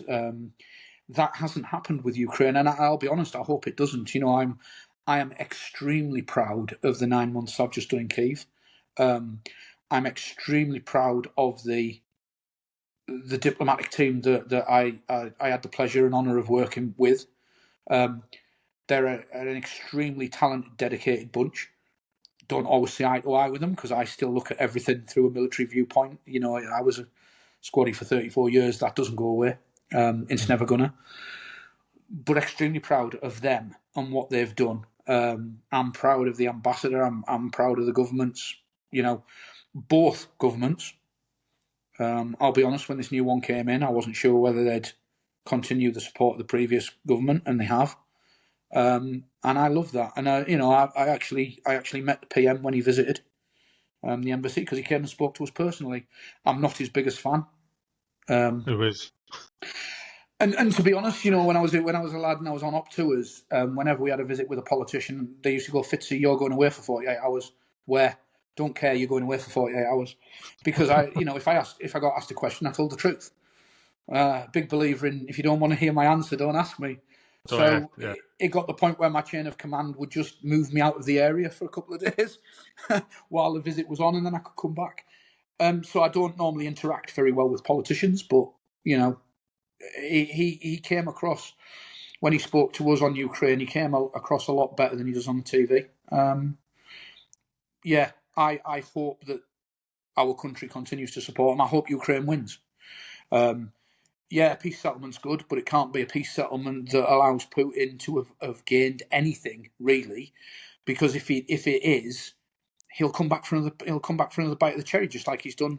He got Crimea, and nobody protested. So now he's back for another chunk. If we allow him to come back again, if we don't take this back off him, or give Ukraine some guarantee of what they've got left, he'll come back for another go. Because he wants Ukraine. I mean, there's the opinions of a lot of people, and I hear both sides of the story. There's a lot of people who go on about, Zelensky's a fucking robber, he's just making money and stuff like that. My ex-girlfriend was, even though she's Ukrainian, she wasn't a big fan of Zelensky. But she said, a lot of people used to call him the comedian or the fool. Well, but he's still there. He's still doing the job. The best thing he did. Sorry, go on. Yeah, I was saying, even she mentioned that, he took power and he gave all the good jobs to his friends who were all rich and this, that, and didn't they kind of look down on the general population? And I said, well, that's the same anyway. That's just the way it is. Whether it's good, bad, or indifferent. But then you get people over here who will say that, we're trying to keep the war going. To make money, to get rid of ammunition stockpiles that are going out of date. We need to get rid of it, so we'll give it to Ukraine, this, that, and the other. I mean, there's lots of conspiracy theories about it, let's say. Yeah, I mean, I happen to believe that we depleted our capability to keep Ukraine going, and we have. From an artillery point of view. Well, we haven't got any AS-90s left, have we? No, because we've given exactly that, yes. and the off-the-shelf replacement is not as good, and it's wheeled. Who the hell thought that's fantastic if you've got roads. For me, the best thing he ever did was, when the invasion first went in, it would have been the easiest thing in the world for him to do what a lot of leaders have done and flee and claim asylum. The man stood out there with no military background in the centre of the city and said, "We are here. I am going nowhere. I am staying here." And he got a lot of supporters in Ukraine through that, and he's still got a lot of support. And to be honest, the way he was treating America strengthened his support, because people were starting to think, well, would a change of leader help? I'm glad it hasn't. I happen to be a big believer in human nature, and that nobody's perfect. Has he got faults? Yes, we all have. But I happen to think he's a good leader, and I hope he wins. Whether he steps down, because you can see he's visibly aging. If once this is all over and Ukraine's safe, if he steps down, then good luck to him, because he saved his country. And nobody can say fairer than that of the man, regardless of what else he's done. If he manages to save his country, then good on him. I mean, you've heard on the last podcast I did with General Richards where I said, of my opinion, they draw a line now.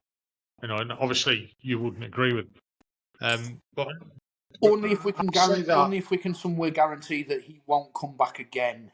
And I think the only way you do that is they say, right, there you go, draws a line, and or NATO puts troops on the ground, or the UN. But I don't think the UN would be very. I'm not being funny. You've probably done UN tours like I have, and the UN's not taken seriously by anybody in the world. No. UN. I was doing the UN tour in '95 when we switched from UN to the multinational group. Yeah, and literally overnight. Yeah. It So changed yeah, then.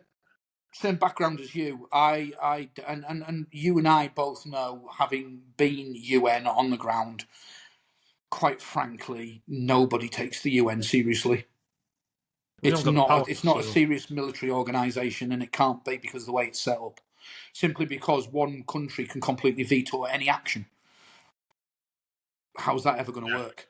So, no, I agree with you that we've got to put boots on the ground, and it's got to be NATO. It's got to be NATO, and that's the only way you're going to stop him coming back. Is if I've there's seen NATO troops in the country, but he I've doesn't read want another NATO thing troops on his where. border. So, Well, I've read another thing where somebody suggested that they do a combined force of Russian and NATO under a command. And I thought, how the fuck would that work? well, it didn't work in But- Kosovo, so why would it work here? And I just I'd just like to stress as well for Fair anybody point, watching yeah. this that my opinions are exactly that. They're my opinions. It's not official government policy. It's not FCDO policy. It's purely me. I think you're safe. I think the people who listen to this podcast wouldn't be bothered about that anyway. Yeah. But But no, you're you right. never, Yeah, you never know who might suddenly stumble on it and go, "Oh, he said that, did he?" No, it's in the paper. Yeah. Yeah, it didn't. Like we say, a joint NATO and NATO force is never going to work, and the Ukrainians aren't going to go for it either. No. Why on earth would they want Russians on their territory? It's where it ends. I don't know. Hopefully in a victory, but certainly in the present challenging world circumstances, shall we say, nothing's guaranteed because we don't know No. what No one knows what the future holds. the leader of the free world is going to come up with next. Because actually, to be the leader, everybody's got to want to follow him, and quite frankly, nobody wants to follow him right now. Well, in my opinion, I don't see him reaching his full term. I think he'll. I don't think he'll last the next 3 years. But when I say, draw the line, end it now, you keep that bit, whatever. Right? I'm not saying. I'm saying that out of. God, this is going to sound very hippie-ish, but I'm saying that out of love. Right? No, yeah, I want I to get it. stop. Yeah. I want to stop fighting. Just people stop dying. Yeah, The thousands of people who are dying every week, every I day. wholeheartedly agree with that. Yeah. I just think you can't allow there to be any profit in aggression. Because if you allow him to profit, then it's worked. His actions have worked.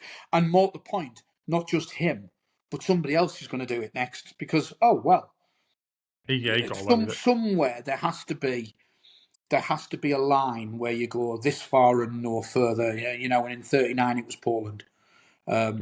I think Ukraine for us, for the Western world, has to be the line where we go this far and no further. However we achieve that. Do you think that, to have the moral fortitude, the moral courage like we had in the 30s, although it did take a long while for them to build up that courage, and maybe it's a change of leadership in certain countries enabled that, caused that. Do you think that at the moment we haven't got that? No, I think the different circumstance. There were different circumstances. So obviously, all of the government, including Neville Chamberlain, were World War One veterans, and I would look back now and say that they'd been through the trenches, they'd seen utter horror, and were of the opinion that anything was better than seeing that again. Peace, any way of getting peace was infinitely preferable. I genuinely understand that, but then I think there comes a point where there are some people in the world who will take advantage of that, and you have to go. You have to have the moral courage, as Winston Churchill. Not everybody's cup of tea. Wasn't the country's cup of tea. They voted him out straight after World War II. But was the lone voice in the wilderness for years. Was the guy that managed to get the military, albeit too late, to start building back up. And I think they are the World War II generation. Without a shadow of a doubt, were our greatest generation. I think we've gone downhill from there massively. No, I don't think. I think because obviously nobody in their right mind, any soldier who's seen a conflict does not want a war. But I think it's almost like anything is infinitely better. And I say it to my wife, and she laughs at me all the time. There are some problems that can only be solved by a short, sharp, violent, pin-assisted learning. It works. When we were young lads and we screwed up a drill movement, they hit us with a stick. We didn't do it again. Agree.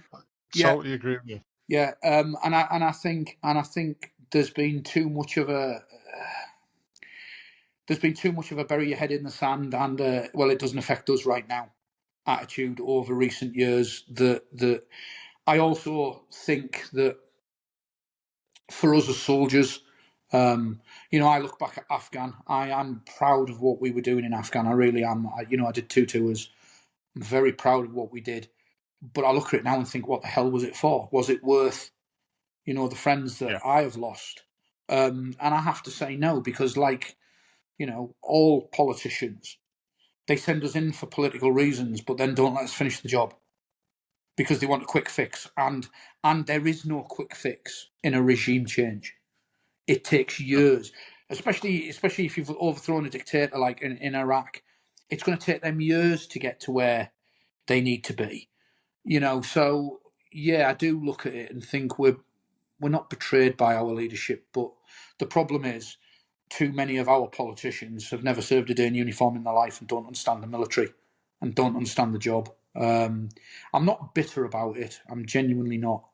The only thing that makes me bitter is when I see veterans getting prosecuted for crap that happened 30, 40 years ago, especially veterans that were found not guilty at the time. It's just fucking people want to make money. So, for me, if there's a peace agreement, right, and you are going to give one side an amnesty, you give both sides an amnesty. You can't come back and prosecute one side years later while the other side's still running free.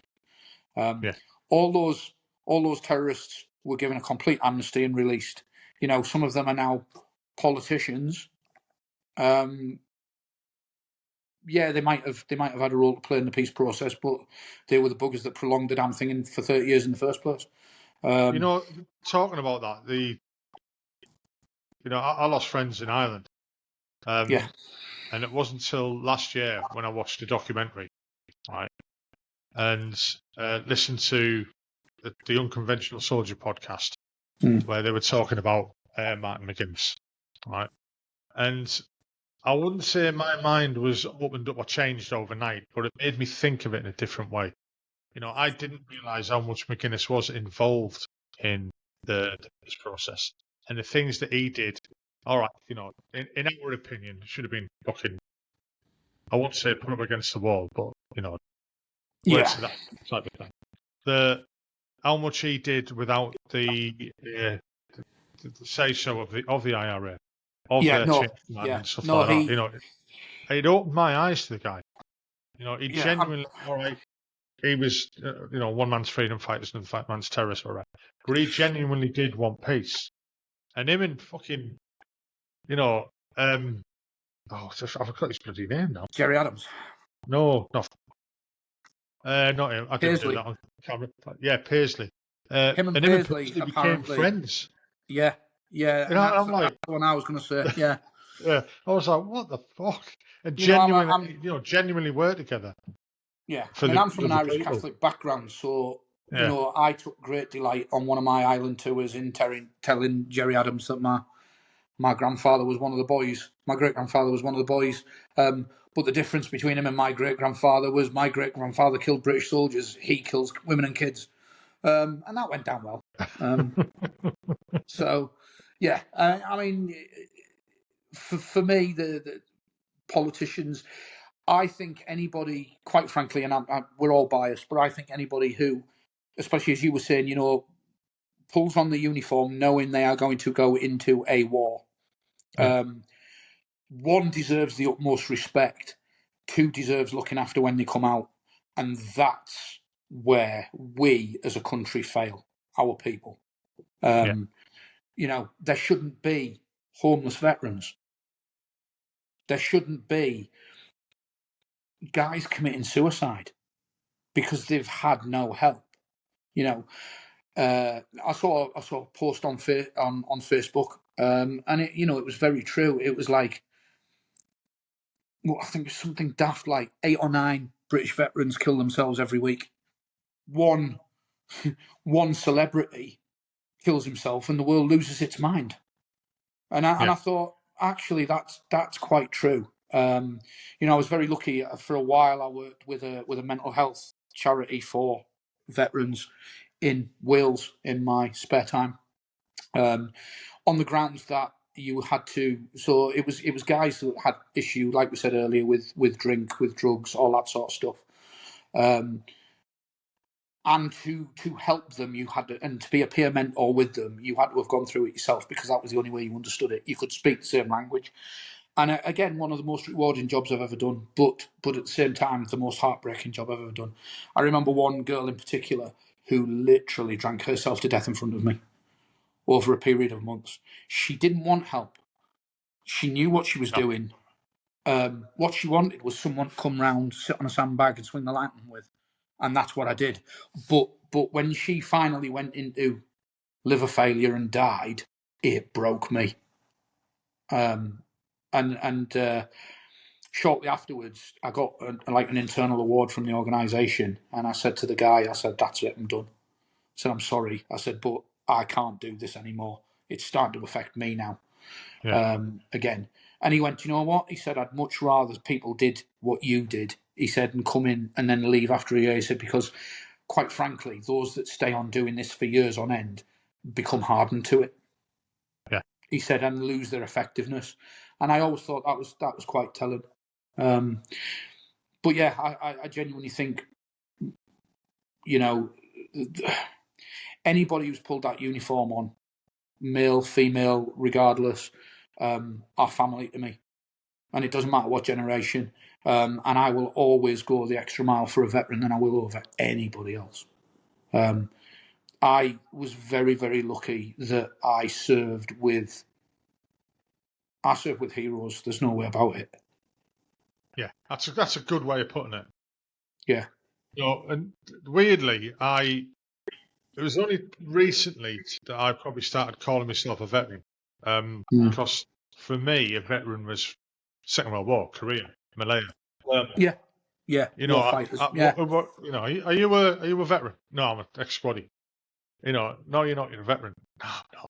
You know, a veteran's like, I didn't call myself. I've got loads of medals and shit, and I've been on here, and I've been done that, and whatever. But even I call myself a veteran now. I don't actually. I really don't. But I don't. Yeah. To me, it's a different connotation, because to me, a veteran was someone I looked up to. Yeah. I mean, You know so for instance, you know the little veterans badges we all get. You know, the fact that you can be in the army for 24 hours and you get a veterans badge, that to me is so wrong. You know, no disrespect, but you're not. No, it is disrespect. They shouldn't get it. Yeah, you know. No, I mean, no disrespect to the people that have been given the badge, because it's not their fault. But for me, you know, as a kid, my NCOs and the lads that I joined forth with were veterans because they'd been through the Falklands. Yeah. That to me was a veteran. The guys that went through Iraq and Afghanistan, they are veterans, because, you know, I saw a lot of the same stuff. You know, the weirdest feeling in the world as a civvy was working in Basra doing this security gig and driving through an area of Basra called the Markets, and looking at it and thinking, the last time I was on this street, I was being shot at from 4 different directions, and thinking, there's no point. You know, at the time there was no point hiding. And I remember thinking it, you know, as I'm on top cover, thinking, well, there's no point ducking down because I'm going to get it from one way. And I don't, and I shouldn't, but it's that's probably squaddy humour type of thing. But that's right. I laugh at, you know, and I'm laughing about it now. You know, it cracks me up. You know, the buggers were shooting at me from 4 different directions, and they were that shit they missed. Yeah, but I didn't. I don't think I thought of myself as a veteran till after. It is A quick swing. So you mentioned you were out there doing a security job after you got out and stuff like that. Yeah. How did you see a change in the country? Has it changed much? I haven't been there since So, 2000. Basra had changed massively. So, I mean, huge areas of the city aren't there anymore. They've been flattened and redeveloped. I understand the palace is now a museum. Yeah. Well, no, Yeah. the palace, it has a museum in it, but because Right. it's also a militia headquarters, it's not open to the public, put it that way.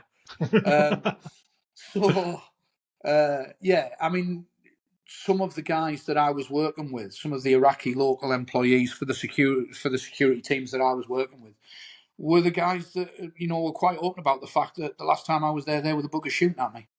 Yeah. Which was Their odd. country. Yeah, it's their It's country. their country, isn't it? Yeah. So, and again, but you think it's on the up?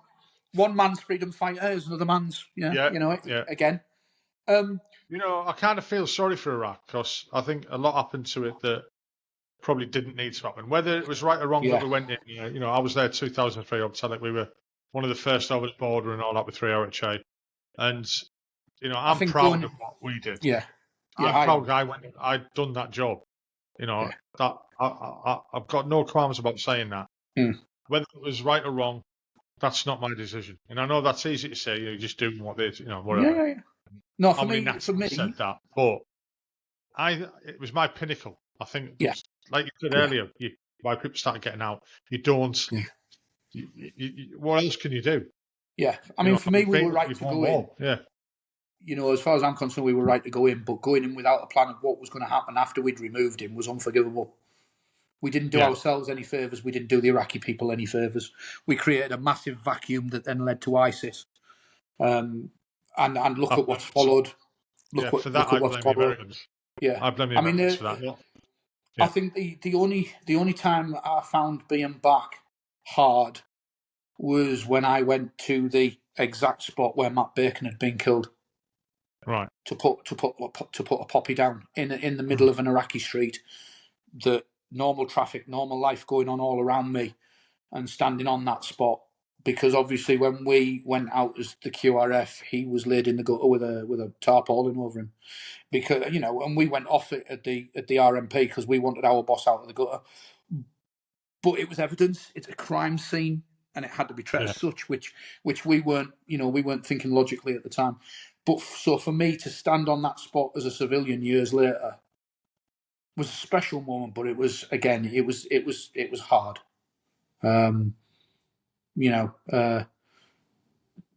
Things have massively improved from when we were here, but they've still got a massive way to go. There's still massive poverty in Iraq. The oil funds, 90% of the oil funds come from the Basra fields. And yet the money goes into central coffers at Baghdad and disappears. Quite frankly, Basra should look like Dubai. Yeah. There's no two ways about it, and it doesn't. It's a pit. But there you go. How are the locals? What were the locals like with you? I mean, pretty friendly. There's still some that don't like us. Loathe him or love him, the leader of the Mahdi army, Muqtada al-Sadr, always said his problem was Western troops on the streets of his country. It's his country, not ours. And if we pulled out, the attacks would stop. And when the Brits pulled out, everything stopped. Brits have no issues. The Americans still have issues, but that's because they reneged on pulling out and they kept training teams back. They've kept, in al-Assad Air Base, which has been a target ever since. To the west of Baghdad.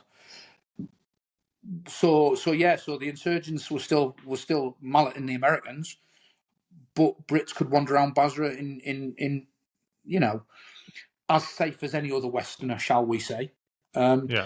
Simply because the moment we went, Sadr called his people off, and he's now one of the main political leaders, although he's not engaging with the political process at the moment.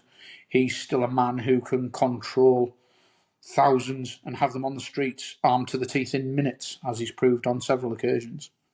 But yeah, your average local wants fresh water. Iraq's got so many problems caused with climate change, desertification of what were fields, a lack of fresh water coming down both rivers because the Turks have got massive dams on the rivers and are controlling the water and have halved the water flow.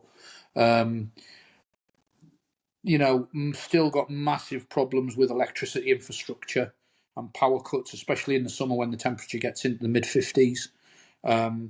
If your heat goes off, if your electricity goes off, you've got no aircon. You haven't got a fridge or a freezer. You can't keep your food fresh. Your food goes off. Your average Iraqi just wants a decent wage. I mean, don't get me wrong. What they consider a decent wage and what they consider they should do to get a decent wage might not be what we consider it. But yeah, they want a wage. They want to be able to raise the kids. They want food. They want water. They want a decent standard of living. It's getting there. It's getting there slowly. We gave over. So you'd done Iraq, so you know yourself. Obviously, when we were there, we were doing massive infrastructure projects. The example I'll give you is the big water towers that we built in every district around Basra. We then handed it over to the Iraqis, but because we turned around and said that no member of the Ba'ath Party can be involved in any form of sort of public life or government work, we gave it over to people who were, what we failed to realise is similar to Germany in the 30s. If you wanted an education and you wanted a trade, you had to be a member of the party. So overnight, we put all of these engineers out on the street and replaced them with people who didn't know what they were doing. And within 3 or 4 months, everything was broke. And everything's still broke. The water towers are still there now. They haven't worked since the day we left. When all the locals look at them, it's sad how much some things haven't changed, but at the same time, quite a lot has. But they've got a hell of a long way to go, mate, before they're... Yeah, I can imagine. Yeah.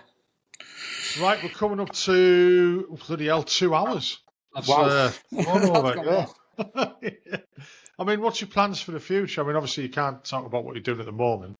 So, I had grand plans to retire properly by my mid-50s. A couple of ex-wives sop it that little plan. So my plan is to continue doing this for another couple of years, and then there's sort of like 2 tiers of this job. The tier I'm on, which is, for want of a better word, hostile locations, pays better, but doesn't have the perks and the benefits. I would like eventually to switch on to the lower pay, but with the pension, the perks, and the postings to places like, I don't know, Italy, Berlin would be nice, America, post me to the UN as a security officer, I'd love that. Living in New York. I would like to drop down and do that, but for the moment, it's more about, for me, it's more about making sure that the losses to my pension are covered in the future by my earnings now. But I can't, obviously I can't do this forever. But, at the moment I'm enjoying it. It's a good job. I miss certain things about the military. I didn't miss it as much as I thought I'd do, especially after the amount, we all know people who leave and are nothing without it. And I honestly thought after 34 years, I would miss it a lot more than I do. What I miss is the boys. Yeah, you miss the I miss having friend, I miss the banter. I miss having the boys around me. I miss leading boys. That's the stuff I miss. So wrong. I like misleading boys. I like being an NCO in charge of soldiers. I had to say that in case somebody else put it in the comments. I walked right into it. Literally, as you were saying it, the voice in my head went, that came out wrong. I'm not cutting that out. I'll stay in. No, that'll stay in. Yeah, I'm quite happy for that because that'll give the boys a giggle, and no doubt I'll be created for that bugger. Yeah, probably. Yeah, no, so I don't miss it as much as I thought I would, but yeah, I do. There are times, for instance, the other day I got a bag out the loft and opened it up, and I was pulling out bits of green kit and number 2 dress and stuff. And my missus looked at me and went, "You miss it, don't you?" And I went, "Right now, yeah, I do." little things remind me. My son's a soldier, my eldest boy. Hopefully, next couple of weeks he comes off his sergeant's board. I've handed it over to him, but I'm very envious of him. And he'll have a giggle when he hears that. But it's like when he went out to Estonia, and he was a warrior commander, and I went, "Can I say something to you?" And he went, "Yeah, of course." Yeah. And I went, "Don't forget to enjoy it." I went, "Boys and their toys, there is nothing better than bouncing round in the turret of your own wagon." And after he'd done his 6 months, he's like, "Hey, yeah, good shout on that, Pop. Yeah, I did enjoy that." Yeah, I am quite envious of him. If I could live my time over, do you know what? I don't think I'd do anything different. I would pretty much go through 4th again. Try and maybe not be such a child. But I'm a big believer, if you haven't grown up by the time you're 40, you don't have to. So that's it. Now I'm a kid for life. That's what I said. I don't think I've grown up until I left the military. My brain still tries to cash checks that my body just can't keep up with. Yeah, fucking hell, I know that goes. Right, Roy, I'd like to say thank you for coming on a podcast. No, thanks for having me. Actually, I've really enjoyed it. I've really enjoyed the last 2 hours. Honestly, I have. I mean, you sound as though you had an exceptional career, and you mainly remember it as having fun, which is good. Yeah. And the career that you've come into now, you sound as though you really enjoy that as well. And good luck for the future. Strangely enough, I'm very close with the defence sections of every embassy I work in for some strange unknown reason. I tend to gravitate to the defence section. So I can imagine. Right, I'm going to end the recording there. But again, I'd just like to say thank you for coming on. It really has been a pleasure. And I hope that from all the veterans from 4th who listen to this, get in touch with you. And like you said, create you. Yeah. Cheers, bud. Yeah, no bother. All right, I'll stop it now. I hope you enjoyed that podcast. I enjoyed recording it. If you could just hit the like button, and also if you could subscribe and hit the notification bell, that'd be great, because it'll help the channel grow. The more people will see it, the bigger it'll get, and the more guests I can get on, and the more people I can talk to. Well, I hope you enjoyed it, like I said. Look forward to the next one. Hopefully it'll be out next week as normal. Bye-bye now.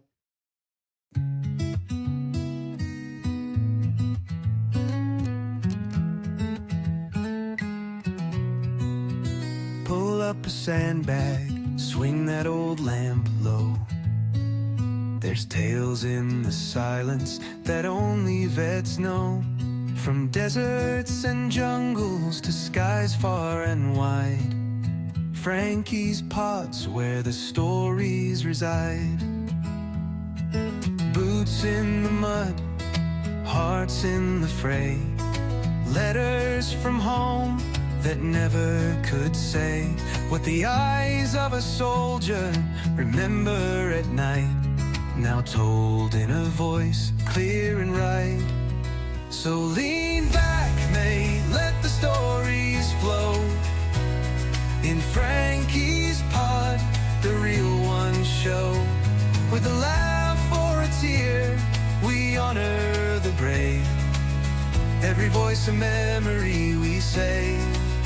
Pull up a sandbag, it's your turn to speak.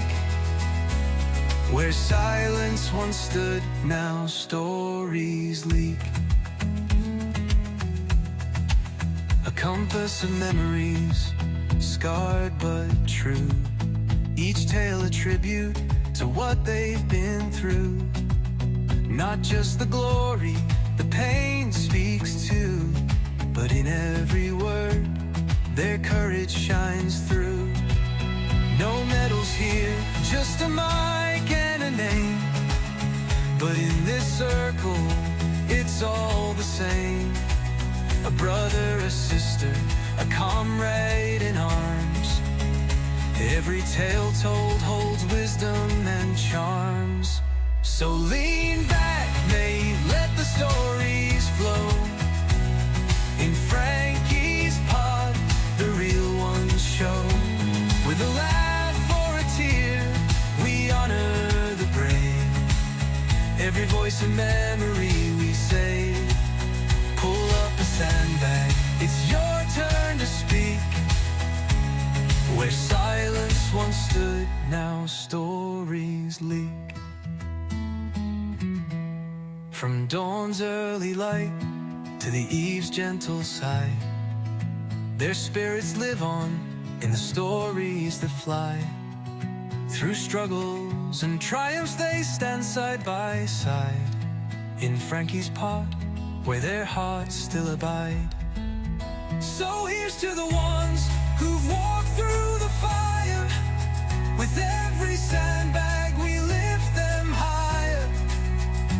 In the warmth of this space, together we'll stand, sharing our tales hand in hand.